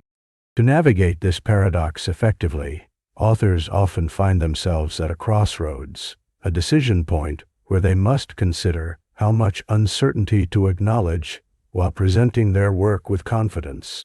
The dynamic creates a distinctive tension that can enhance the reading experience, inviting readers to ponder not only the content, but also the context in which it was crafted. The author's careful positioning becomes a conversation between creator and consumer, framing the reading journey as a collaborative exploration rather than a one-dimensional exchange. Ultimately, the Preface Paradox serves as a reminder that nuanced discourse is critical in literature. It encapsulates the multifaceted nature of knowledge and understanding. By acknowledging fallibility, authors invite readers into a more profound dialogue about the themes presented within their books. They underscore that knowledge is rarely absolute, and that engaging with literature involves embracing complexity and questioning certainty. So next time you find yourself leafing through a book, take a moment to absorb the preface. Consider how the author approaches the delicate interplay of vulnerability and conviction. In doing so, you may find your reading experience enriched, allowing you to appreciate not just the story being told, but the thoughtful contemplation behind its creation. The Preface Paradox is not merely a literary curiosity. It is a reflection of our shared human experience, the infinite quest for understanding in a world filled with varied perspectives and interpretation. The Quine Paradox is a fascinating concept in the realm of philosophy and language, pointing to the complexities of self-reference and the nature of meaning. At its core, this paradox illustrates how language can sometimes lead us to contradictions. To better understand this, we need to delve into the idea of self-reference and the implications that arise when a statement refers to itself. Imagine a simple yet profound statement. This statement is false. At first glance, it may seem straightforward, but we quickly find ourselves entangled in a web of contradiction. If the statement is true, then what it claims must hold. Therefore, it is indeed false. Conversely, if it is false, then it must be true because it accurately depicts its own falsehood. This kind of phenomenon is core to the essence of self-referential paradoxes, where a statement's truth value directly contradicts itself.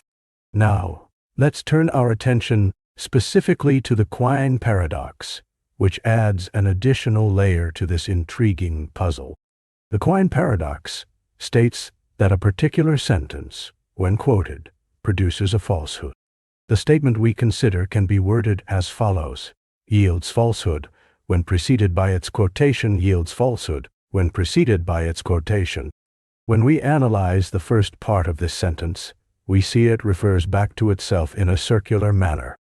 It claims that when the phrase yields falsehood when preceded by its quotation is placed before it, the outcome is a falsehood.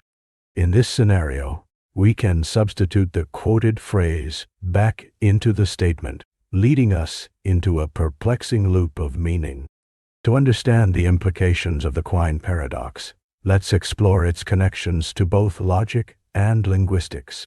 In logic, self-referential statements can complicate truth conditions. Take the well-known liar paradox. It similarly disrupts straightforward understanding and challenges our perception of truth. When philosophers like W.V. Quine explored these ideas, they revealed how language and symbolic systems can produce meaning that ultimately leads to self-reference pitfalls. Quine suggested that meaning is not fixed and can vary based on context, leading to further explorations regarding how we understand concepts.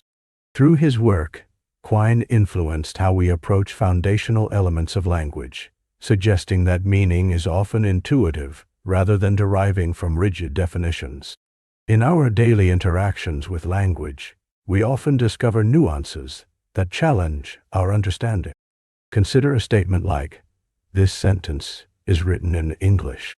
This claim appears simple, but implicitly relies on our recognition of the structures of language and perception. If we state another layer, saying, "This sentence is false," we tumble back into contradiction, showcasing an inherent challenge that lies in self-reference.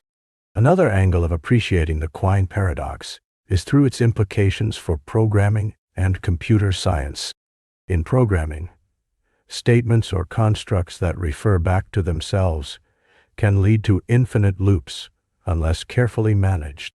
The challenge of self-reference is mirrored in algorithms that must avoid unintentionally creating an endless cycle. Just as we are captivated by human language and its intricacies, technologists grapple with how to organize language in a way that maintains clarity without falling into ambiguity or contradiction. In literature, self-reference becomes a powerful tool, often employed by authors to create layers of meaning.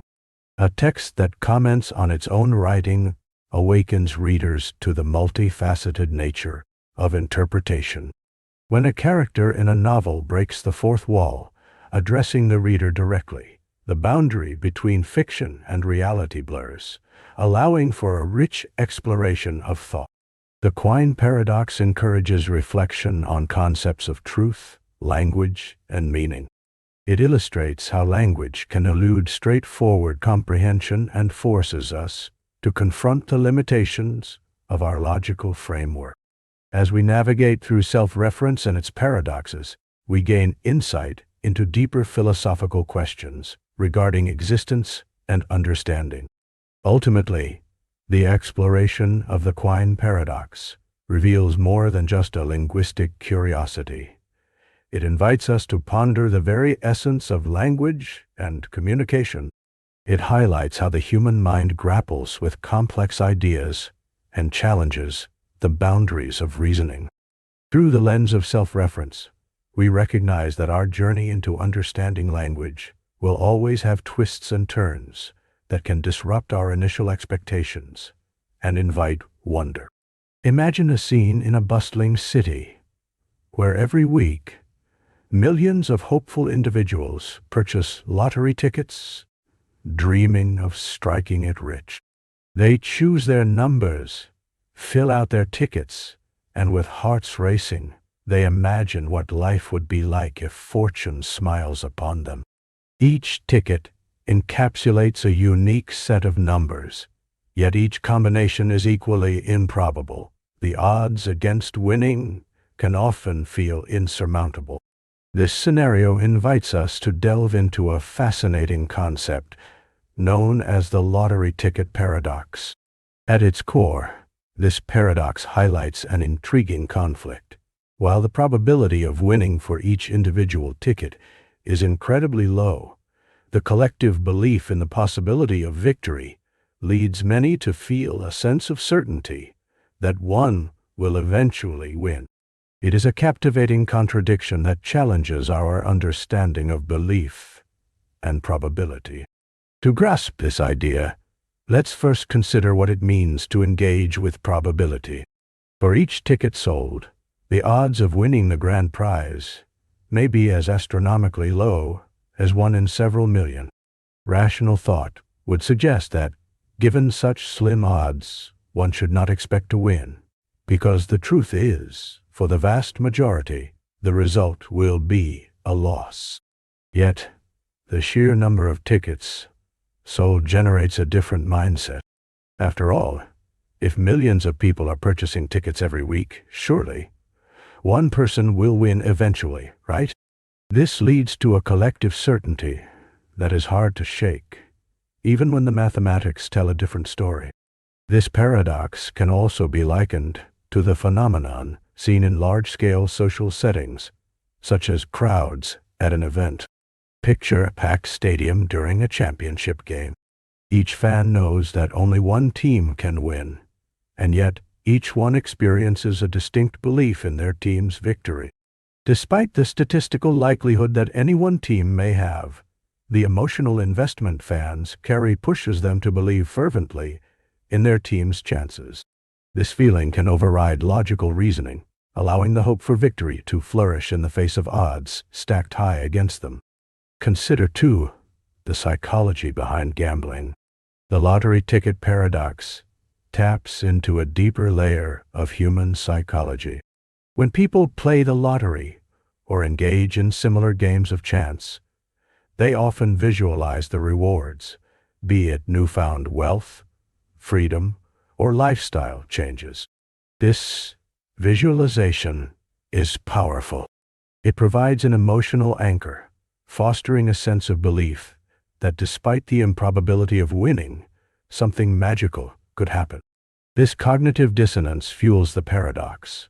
Although each ticket's chance is infinitesimal, the act of buying a ticket nurtures an unwavering expectation that someone, at some point, must indeed win.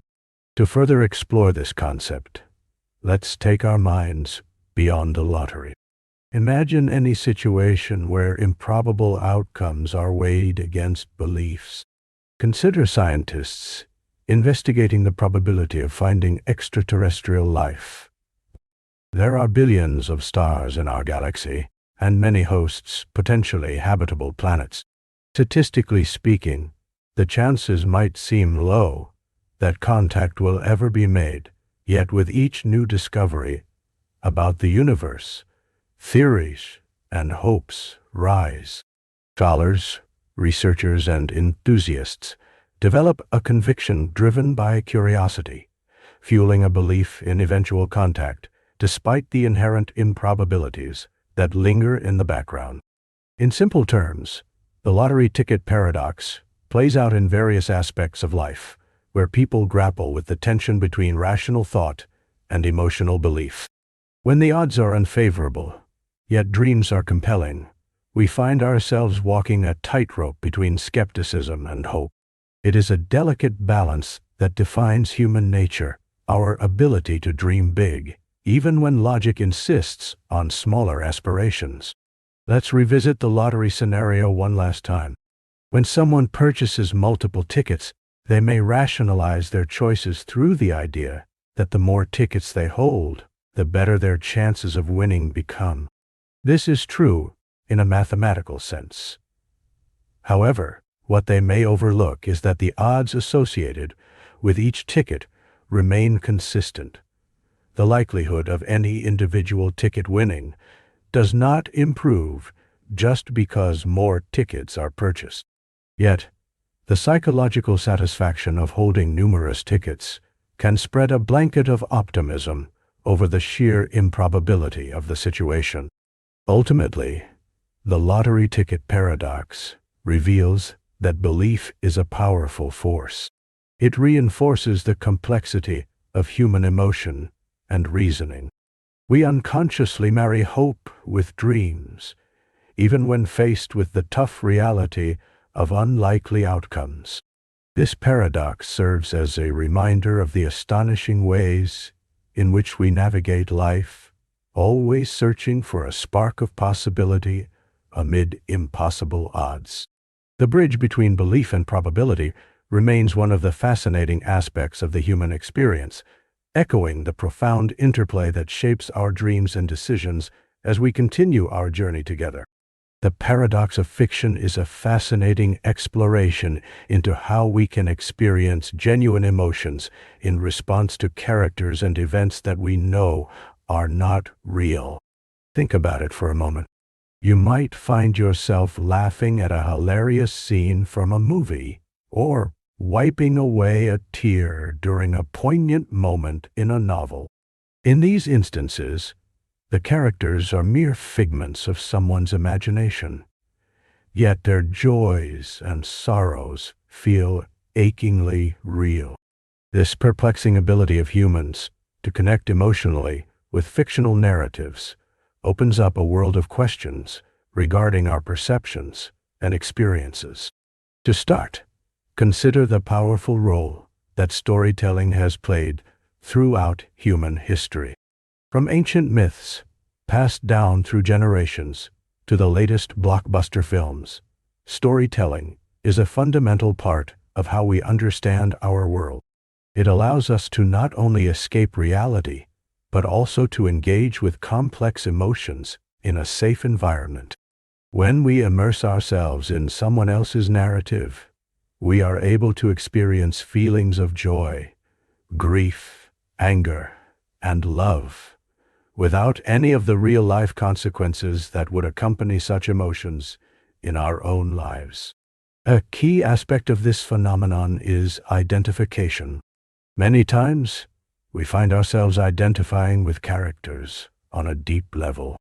This identification can stem from shared experiences, motivations, or feelings. For instance, think about a character who struggles with self-doubt. If you have ever faced similar feelings, you may resonate strongly with their journey. As you follow their story, your empathy allows you to feel their triumphs and setbacks as vividly as if they were your own. This connection can be so intense that it stretches beyond mere sympathy. It becomes a shared emotional experience. Additionally, the mechanics of fiction, the well-crafted plots, the relatable struggles, the beautifully written dialogues are designed specifically to evoke emotions from the audience. Writers and filmmakers understand how to tap into universal experiences and emotions, which are often rooted in our common humanity. For instance, themes of love, loss, sacrifice, and redemption transcend cultures and time periods. As viewers or readers, we recognize these themes and respond instinctively. When a character faces an insurmountable challenge, we cheer them on, investing ourselves in their journey. It compels us to react genuinely, even when we consciously know the story is fictional. Another intriguing aspect of the paradox of fiction involves our suspension of disbelief. This term refers to our ability to put aside skepticism in order to engage fully with the story. When you sit down to watch a movie or read a book, you often unconsciously agree to accept the reality of that fictional world, at least for a little while. This acceptance allows for a deeper emotional engagement. We might tell ourselves that it is just a story, yet our emotional responses are anything but artificial. The beauty is in recognizing this paradox. We know the story isn't real, but our hearts still respond as though it is. Moreover, the emotional connection to fiction can serve as an important tool for self-reflection. Engaging with fictional characters' dilemmas prompts us to confront our own moral, ethical, and emotional struggles. For example, a character facing a tough choice might mirror a decision you need to make in your life. Watching their journey can provide new insights or perspectives on your situation. It is almost as if, through their trials, we can glean wisdom and understanding that we can apply to our own circumstances. Consider the impact of audiovisual storytelling as well. The music, cinematography, and acting all contribute layers of emotional depth. A haunting melody can heighten the tension of a scene or punctuate the sadness of a character's loss. A tender performance can resonate with authenticity, making us feel connected to their plight. When these elements come together, they create a rich tapestry of emotion that envelops us, often compelling us to react even when we know the characters are not real. Furthermore, literature and film provide an opportunity for catharsis. Engaging with fiction allows individuals to confront feelings in a controlled setting. When we witness a character go through sorrow or triumph, it may unlock our feelings, granting us a release of pent-up emotions. Experiencing rain during a sad scene might prompt us to reevaluate our relationship with grief, sadness, or even joy. We are made aware of our own feelings through the lens of others, facilitating a form of emotional cleansing. As we dissect the complexity of this phenomenon, it's clear that the line between reality and fiction is often blurred in ways that enrich our experiences. By engaging thoughtfully with stories, we recognize parts of ourselves, connect with broader human experiences, and navigate our emotions. Although the characters may exist only in the realm of imagination, the feelings they evoke are astonishingly real, affirming that the heart responds to narrative in ways beyond simple rational explanation. In conclusion, the paradox of fiction reveals much about our emotional landscapes and the intricacies of human connection. Through identification, storytelling, and our suspension of disbelief, we engage with narratives in ways that elicit profound emotional responses. While the characters may be fictional, the feelings they inspire open the door to understanding, empathy, and catharsis, highlighting the powerful magic of storytelling in the human experience. The Abilene Paradox is a fascinating social phenomenon that reveals how groups can sometimes make decisions that do not reflect the true preferences of individuals within those groups. This paradox occurs when a group arrives at a collective decision, even if that choice is not wanted by anyone in the group. The term was coined after a story about a trip that a family took to Abilene, Texas, which none of the family members actually wanted to take, but everyone believed that the others wanted it. Imagine a hypothetical family consisting of 4 members, a father, a mother, a daughter, and a son. One hot summer afternoon, after a meal, the father, looking for something to do, suggests a road trip to Abilene. The father thinks it might be a good way to spend time together. However, deep down, he is not enthusiastic about the idea. He believes that his wife has been wanting to go somewhere, and he assumes his children are eager for an adventure. Meanwhile, the mother secretly thinks the trip sounds boring and would prefer to relax at home. But she refrains from voicing her thoughts, thinking it will make the family happier if they go. The daughter and son are both ambivalent, believing their parents want to go. As a result, despite no one expressing excitement about the journey, everyone agrees to the trip. They pile into the car, and the unenthusiastic comments start rolling in. The daughter asks if they can have snacks during the journey, eliciting a half-hearted response from her family. The son, observing the lack of enthusiasm, wonders aloud if there is a better way to spend their day, but no one speaks up. The driving continues, and the atmosphere is filled with an underlying tension. As they drive down the road, the excitement never builds, and the sense of regret begins to settle in. Upon arriving in Abilene, the family finds that the place is crowded, noisy, and not what they anticipated. They feel a loss of time and energy, and eventually sit down at a diner to discuss their day. It is here that they discover the truth. Every single member of the family had reservations about going to Abilene. They share their thoughts, revealing how each person felt pressured to conform to an idea that nobody was truly in favor of. The Abilene Paradox highlights important lessons about communication and decision-making in groups. Often, individuals may think that their preferences are not aligned with the majority, so they choose silence over expressing their true feelings. This situation can occur in a variety of contexts, within families, teams at work, or communities. In a work environment, perhaps a manager suggests a new project direction that they think the team might find exciting. Different members of the team may have individual concerns, believing that speaking up will be seen as negative or dissenting. As discussions progress, everyone nods along, even if there is hesitation or doubt beneath the surface. Eventually, the group commits to the project, setting plans into motion, only to later find that nobody genuinely supports the direction chosen. The Abilene Paradox serves as a reminder of the importance of open communication. When group members fail to share their thoughts, misunderstandings can lead to choices that do not benefit anyone. Creating an environment where everyone feels safe to voice their opinions is crucial. To sidestep the Abilene Paradox, it encourages leaders and groups to foster discussions that invite honesty and diverse opinion. Encouraging anonymous feedback, structured brainstorming sessions, or simply making it clear that dissenting voices are welcome can prevent this paradox from occurring. Asking open-ended questions and truly listening to the responses can help illuminate the diverse perspectives present within a group.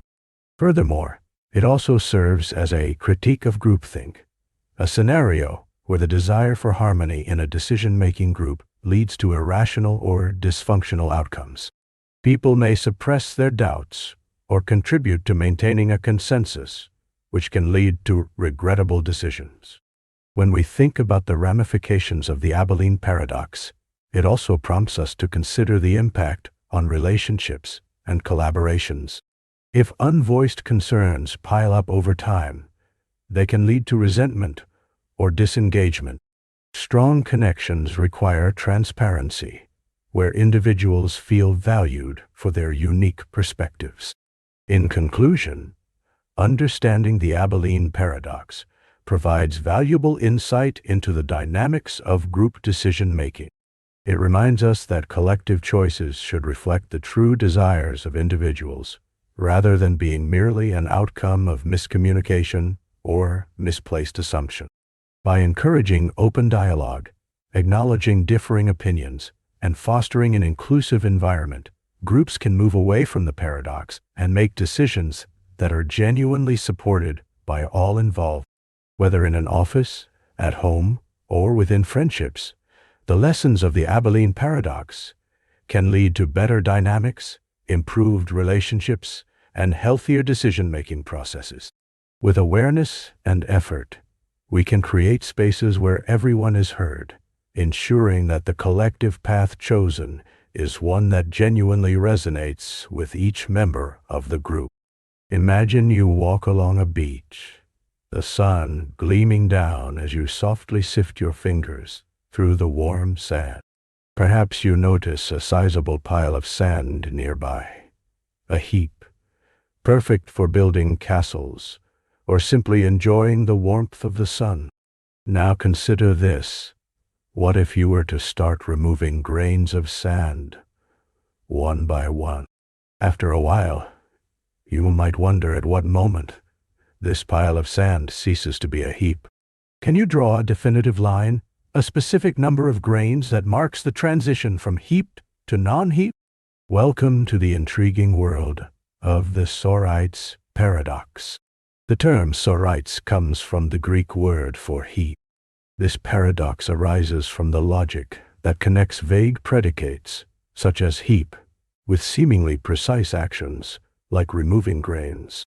The paradox presents a dilemma that reveals the challenges of dealing with vague terms in language and logic. For instance, if you have a pile of 1,000 grains of sand, it is absolutely a heap.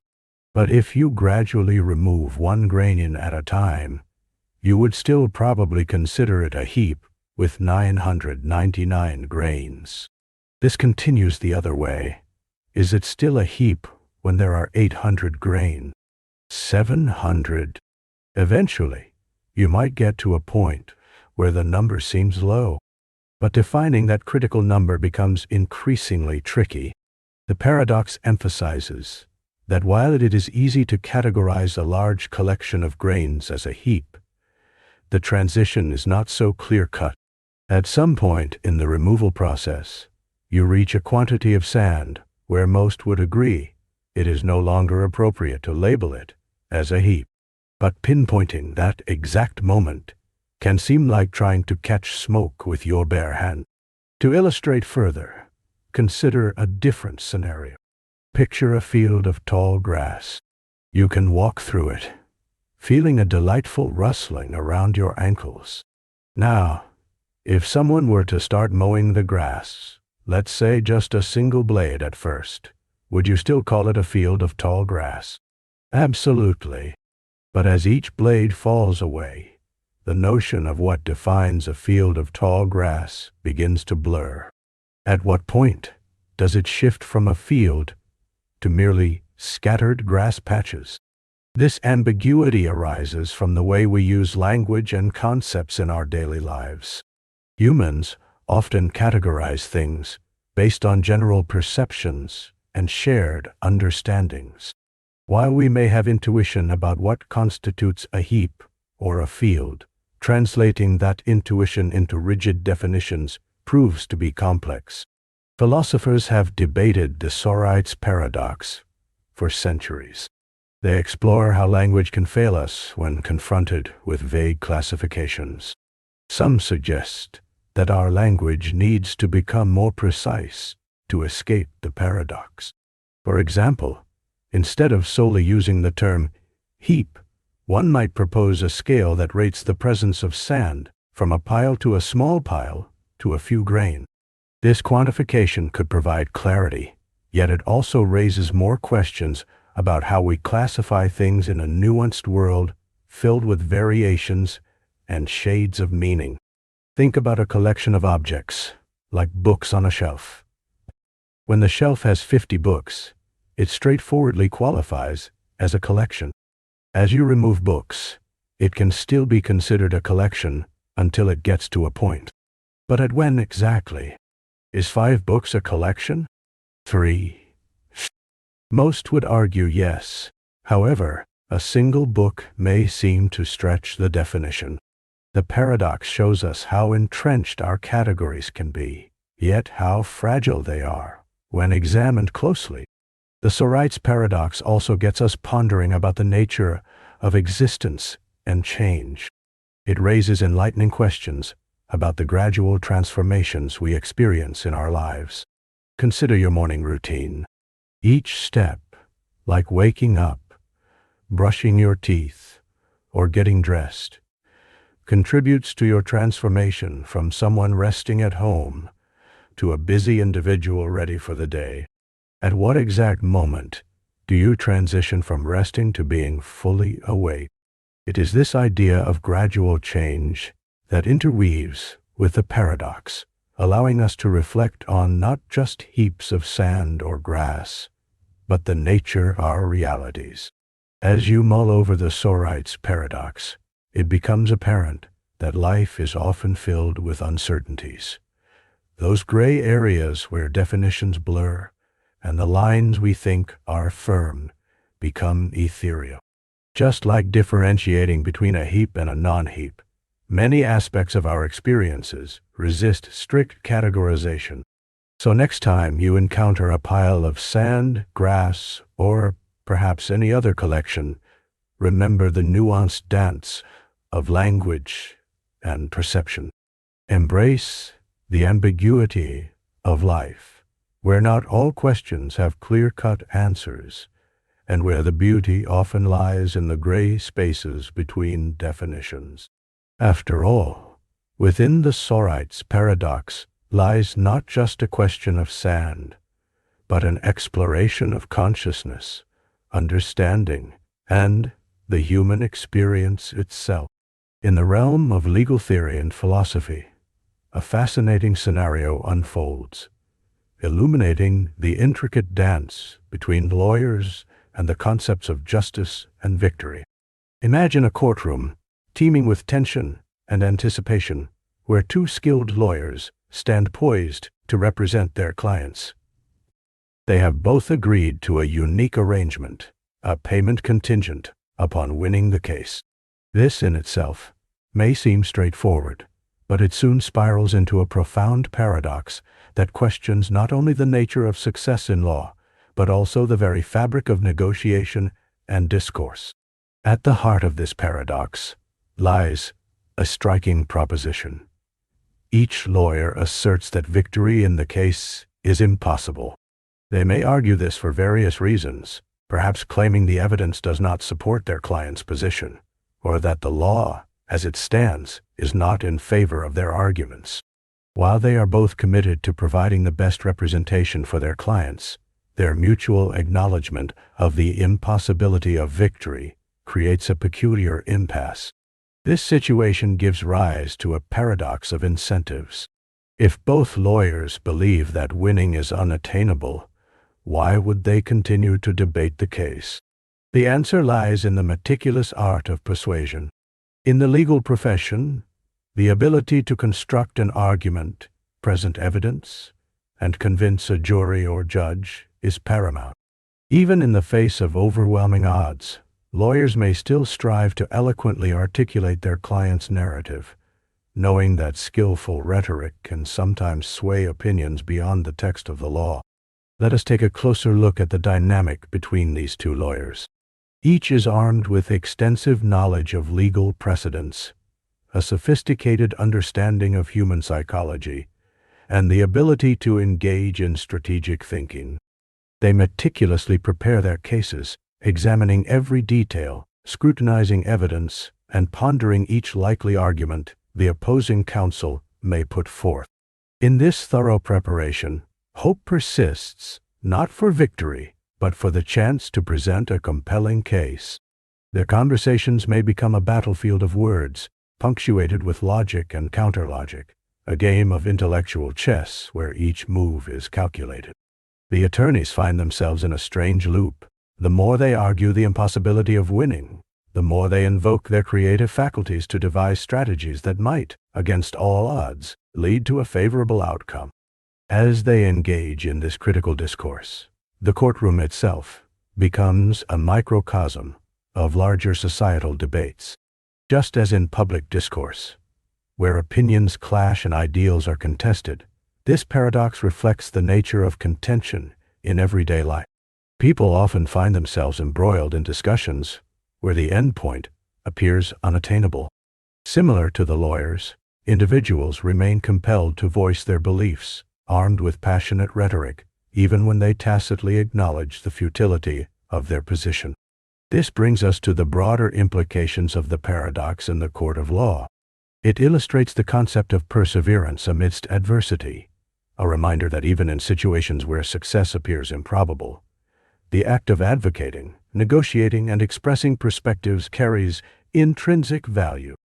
Each lawyer may experience moments of doubt, but within every argument lies the potential for insight, growth, and reflection. Moreover, this scenario highlights the notion of ambiguity in legal practice. In many cases, the law is not black and white. Nuances abound. Lawyers often grapple with the complexities of the legal system and how best to navigate it. The paradox serves as a metaphor for life's dilemmas, where clarity is often overshadowed by conflicting viewpoints. It encourages participants to embrace uncertainty and engage in dialogue despite the challenges. The paradox of the court of law also touches on the concept of necessity in human narratives. Just as stories often hinge on conflict, the engagement between opposing forces, a divergence of opinions, experiences, and interpretations, breathes life into the very essence of human interaction. It recognizes that the exploration of differing viewpoints fosters a deeper understanding, enriching both the legal landscape and the fabric of society. As we consider this paradox more deeply, we recognize an opportunity for transformation. Acknowledging the limitations yet continuing to participate in the legal dialogue can yield unexpected outcomes. The outcome may not be a definitive victory, but rather the emergence of new ideas, different approaches, or even shifts in perspectives. In the realm of law, this continuous engagement may lead to reform, evolution of legal interpretations, and a deeper exploration of what constitutes justice. So in conclusion, the paradox of the court of law invites us to reflect on the intricacies of dialogue and debate. It inspires us to embrace challenges, see potential where others see insurmountable odds, and acknowledge the beauty of discourse, regardless of the outcome. Like the lawyers who argue, despite believing victory is unreachable, we are reminded that the journey, the process of expression, and the pursuit of understanding are inherently valuable endeavors. Ultimately, it is through such exploration that we enrich our collective experience and foster a more nuanced appreciation for the complexities of human society. Imagine a day where the skies are filled with dark clouds, and you step outside to feel the soft pitter-patter of rain on your skin. As you stand there, feeling the cool drops, you might confidently declare, "It is raining." This assertion is straightforward, as it reflects a state of reality. You can see it, feel it, and it is immediately apparent. Now, let's take that same scenario and introduce a curious twist. What if you were to say, "It is raining, but I don't believe it's raining"? At first glance, this statement seems odd because it contradicts itself. How can something be true, something that you can witness, hear, and feel, yet you deny your belief in its truth? This intriguing puzzle leads us to what philosophers call Moore's Paradox. Moore's Paradox, named after the philosopher G.E. Moore, explores the complexities of belief and assertion. It illustrates how our beliefs can sometimes diverge from the reality that we observe. In the scenario we considered, there is an undeniable discrepancy between what you state and what you genuinely claim to believe. This paradox raises several fascinating questions about the nature of knowledge, belief, and truth. Let's delve deeper into the implications of this paradox.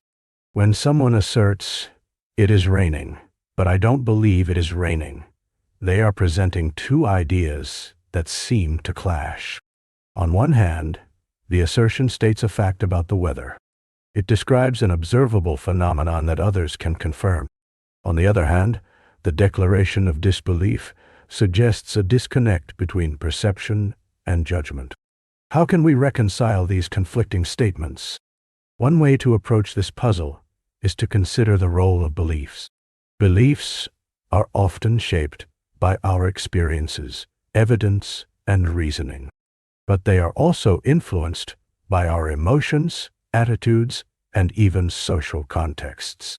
If you were to state a contradictory assertion in our rain scenario, it could reveal deeper layers of your perception. Perhaps you think it's raining, but you might fear being caught in the rain, or have biases stemming from previous experiences that make you reluctant to accept the reality of the situation. Moore's paradox also leads us to consider the concept of self-awareness. When you express disbelief about something factual, it hints at an interesting introspective conflict. Are you aware of your own beliefs and how they align or misalign with observed reality? In expressing such a paradoxical statement, you invite yourself and others to ponder the nature of inconsistency within our own minds. This paradox also has implications beyond just the weather. Let's take another example. Consider the philosophical question of moral beliefs. If someone were to say, "I believe that stealing is wrong, but I will steal," we again encounter a situation where belief and action clash. Here, too, the dissonance raises questions about integrity, intentions, and the complexity of human behavior. It suggests that beliefs do not always seamlessly translate into consistent actions or feelings. The gap between knowing what's right and doing what's right can be perplexing. It's important to note that Moore's paradox challenges how we communicate and express our thoughts. In everyday conversations, we might encounter contradictions or conflicts between our beliefs and statements. A simple example might be someone asserting that they love the ocean, yet expressing fear of deep water. This reveals complexities in our emotional responses and may point to underlying reasons why some people hold contradictory beliefs. Moreover, the paradox encourages critical thinking. It prompts an investigation into how we interpret the world around us. When encountering statements that embody contradictions, we can analyze not just the content, but also the speaker's intention. Why would they stake a claim to one belief while simultaneously renouncing it? This exploration can deepen our understanding of language, meaning, and the human experience. As we navigate through life, we are often faced with information that challenges our beliefs. This challenge is a part of the learning process. Recognizing contradictions and engaging with both sides helps us refine our understanding of reality. It reveals that knowing something is not solely about agreement. It can also involve a complex interplay of emotions, social constructs, and personal biases. Ultimately, Moore's paradox is not just a philosophical puzzle. It's an invitation to explore the intricacies of thought, belief, and communication.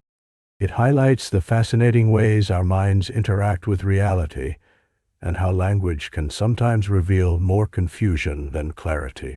When we encounter contrasting beliefs, it opens a dialogue about what we perceive, what we assert, and how we ultimately define our truth. Embracing these complexities can lead us toward a richer understanding of ourselves and the world around us, encouraging us to listen carefully, think critically, and celebrate the nuances of human thought. The paradox of inquiry, famously discussed in Plato's dialogues, particularly in the dialogue known as Meno, poses an intriguing problem. How do we search for knowledge if we do not know what it is we are looking for? At first glance, this may seem perplexing, but it opens a fascinating dialogue about the nature of knowledge and understanding. Let's consider the process of learning something new. Imagine you want to find a specific book in a vast library filled with millions of titles. If you have no idea what the book looks like or its subject matter, how can you begin your search? This situation echoes Meno's paradox. According to Meno, there are three possibilities regarding our search for knowledge. First, if we already know what we are seeking, then the search seems unnecessary because we have already found it. Second, if we do not know what we are searching for, how can we recognize it when we come across it? Finally, if we have some vague idea of what we want, we still face difficulty, as our understanding may be insufficient to guide our inquiry effectively. To illustrate the paradox further, let's think about a treasure hunt. Suppose you are given a general area where the treasure is hidden, but you don't have any clues or hints about what it looks like. If you do not recognize the treasure when you see it, how can you ever hope to find it? The situation becomes even more complicated when you realize that even if you describe what you think the treasure might be, you could still miss it because your imagination is not aligned with reality. However, this leads us to an unexpected insight about knowledge and discovery. Meno's paradox encourages us to reconsider how we go about acquiring knowledge. It suggests that the process of inquiry is not a mere search for answers, but rather an exploration that involves trial, error, and interpretation. It's not always about knowing what you want, but developing the capacity to learn through the journey. Consider the analogy of a child learning to identify animals. At first, the child may not know the names of any animals. However, through interaction, observation, and guidance, the child begins to recognize various creatures. Although they might not know what a dog is when they hear the word, they learn to associate the word with the furry animal that wags its tail. The process of discovery becomes a gradual build-up of understanding, where recognizing an animal might activate new inquiries about different species, behaviors, and characteristics. Therefore, it is essential to appreciate that the act of inquiry can serve as a pathway to knowledge even when we feel lost. Engaging with the world, asking questions, and exploring topics can provide the very direction we need. For example, when encountering a new concept in science, a student might not know precisely what they are looking for at first. Still, through discussions with teachers, experimentation, and research, they piece together the missing parts of knowledge bit by bit. This nuanced exploration allows individuals to expand their cognitive horizon. As we dig deeper into certain subjects, we often find that the questions we posed at first lead us to further questions. This organic growth of understanding indicates that even if our initial inquiry is vague, it can still yield valuable insights and learning opportunities. Importantly, the paradox also highlights the importance of context in learning. Context provides a framework for understanding, as it offers associations and relationships that can make unknowns more recognizable. For instance, when people seek to understand a historical event, they might not know what conclusions to draw initially. However, by placing the event within a historical timeline, they create connections to other events, trends, and figures, leading to a clearer understanding of their inquiry. Moreover, technology today presents us with a powerful tool for inquiry. We frequently encounter information across numerous platforms, which expands the scope of our searches. Consider how often we use search engines or educational videos. These tools help us navigate the landscape of knowledge with greater ease. By inputting keywords or asking questions, we can stumble upon new pathways of understanding, gradually refining our inquiries as we go. The paradox of inquiry also suggests that the journey of searching for knowledge itself can be rewarding. Instead of concentrating solely on the destination, finding the answer, we can find value in the process of questioning, exploring, and learning. This aligns beautifully with the idea that curiosity is a fundamental driver of human experience. Curiosity prompts us to ask why or how, leading to discussions, studies, and the development of perspectives that enhance our comprehension of reality. In this context, the search for knowledge transforms into a dynamic interaction between the individual and their environment, encouraging growth and development through shared experiences. In conclusion, the paradox of inquiry teaches us that even when we don't know precisely what we are seeking, the pursuit of knowledge is essential. It encourages us to explore, question, and engage continuously. By embracing the uncertainty and employing our innate curiosity, we can navigate through the complexities of understanding and emerge with insights that were once elusive. The path to knowledge is rich with opportunities, and sometimes it is the questions we ask along the way that lead to the most profound discoveries. Imagine a tranquil scene where a sturdy bridge arches over a gentle river, surrounded by lush greenery and the sounds of nature. On one side of the bridge stands Socrates, the wise philosopher known for his relentless pursuit of truth. On the other side, Plato, his student, stands ready to make a statement. Their conversation, rich in intellect and insight, is about to unfold into a fascinating philosophical dilemma known as Buridan's bridge. In this scenario, Socrates makes a promise to cross the bridge only if Plato states the truth. This agreement is not just a simple chain of events. It entangles logic, ethics, and the nature of promises in a captivating way.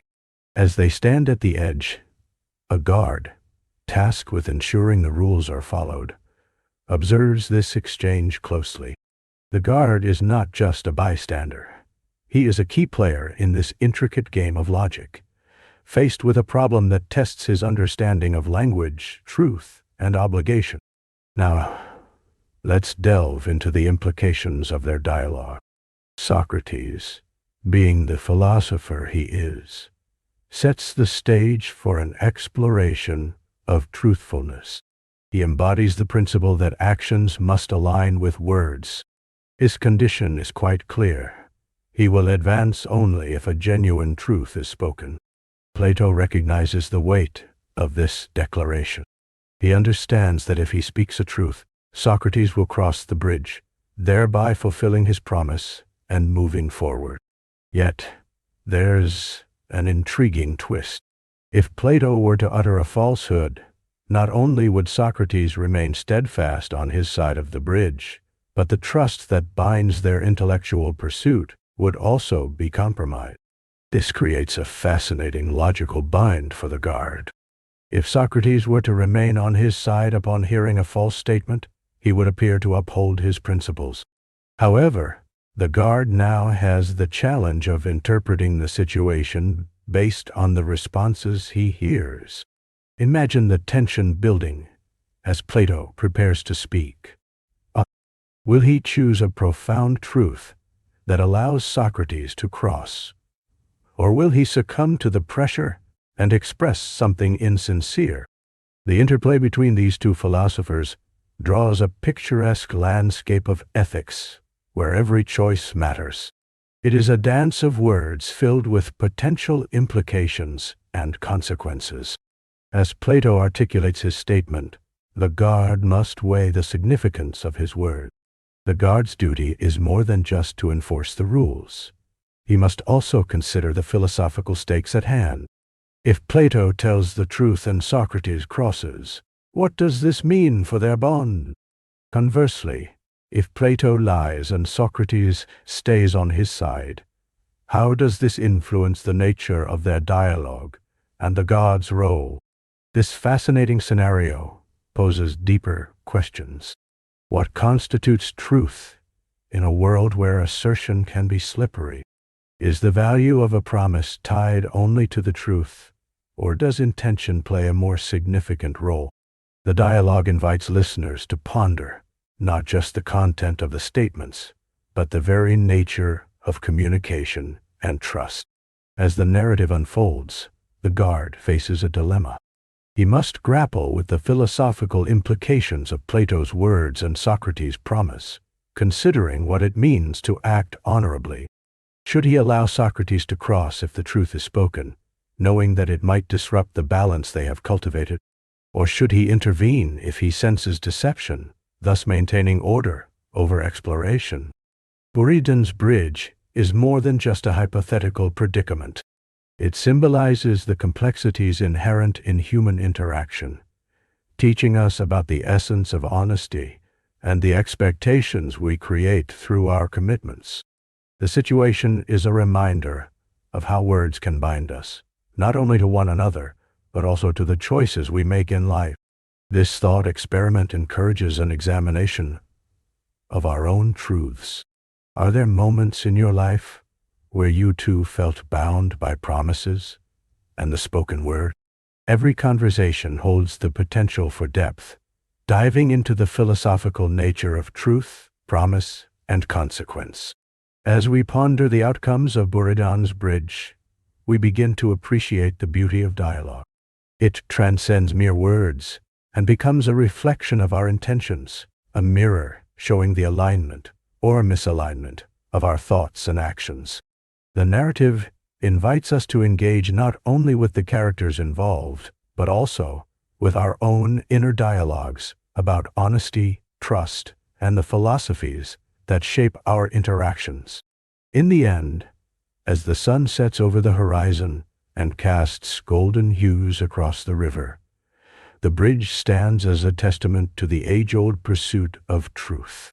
The tale of Socrates, Plato, and the bridge is an enduring exploration of philosophical inquiry, a reminder that our words have power and our choices shape the world around us.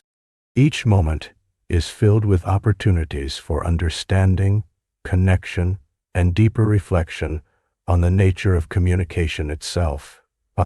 Once upon a time, in a world quite unlike any other, two peculiar characters came together for a most fascinating discussion. One of them was Achilles, the swift and celebrated warrior of ancient lore, known for his speed in battle and unrivaled prowess. The other was a tortoise, a creature often underestimated, portrayed as slow and deliberate. It was here, in a meadow under the shade of a towering oak tree, that these two unlikely companions began to explore a concept that would boggle the minds of philosophers and mathematicians alike: the paradox of Achilles and the tortoise. Achilles began the conversation with some trepidation, aware of how others viewed the slow-moving tortoise. "Why, dear tortoise, should I even bother to compete with you in a race? Surely, my speed puts me far ahead of anyone, especially someone like you." The tortoise, with a twinkle in his eye, replied, "Ah, Achilles, but it is not merely about speed. It's about a curious notion posed by the ancient thinker Zeno. Have you heard of his paradox?" Achilles raised an eyebrow, intrigued. "I have not, but you have my attention." The tortoise explained, "Picture this. If we set a race between us, you could graciously grant me a head start. Let us say I begin 10 steps ahead of you. Once the race starts, you could sprint to where I began, those 10 steps. But by the time you reach that point, I will have taken some steps of my own forward, however small." Achilles furrowed his brow as he grasped the implication. "So, by the time I reach your starting line, you will have continued to move ahead, albeit slowly." "Exactly. In fact, Before you can reach the spot where I was at the start, I will have moved a little further again, the tortoise continued. This process goes on infinitely. Each time you reach where I was, I am further ahead. Thus, it seems like you can never truly catch up to me. Achilles chuckled. That cannot be. Surely my speed allows me to catch you in no time. The tortoise smiled knowingly. Ah, but that's where Zeno's thought experiment challenges our basic logic. You see, he was not arguing that I could indeed outrun you. Instead, he was illustrating a fascinating aspect of motion and time.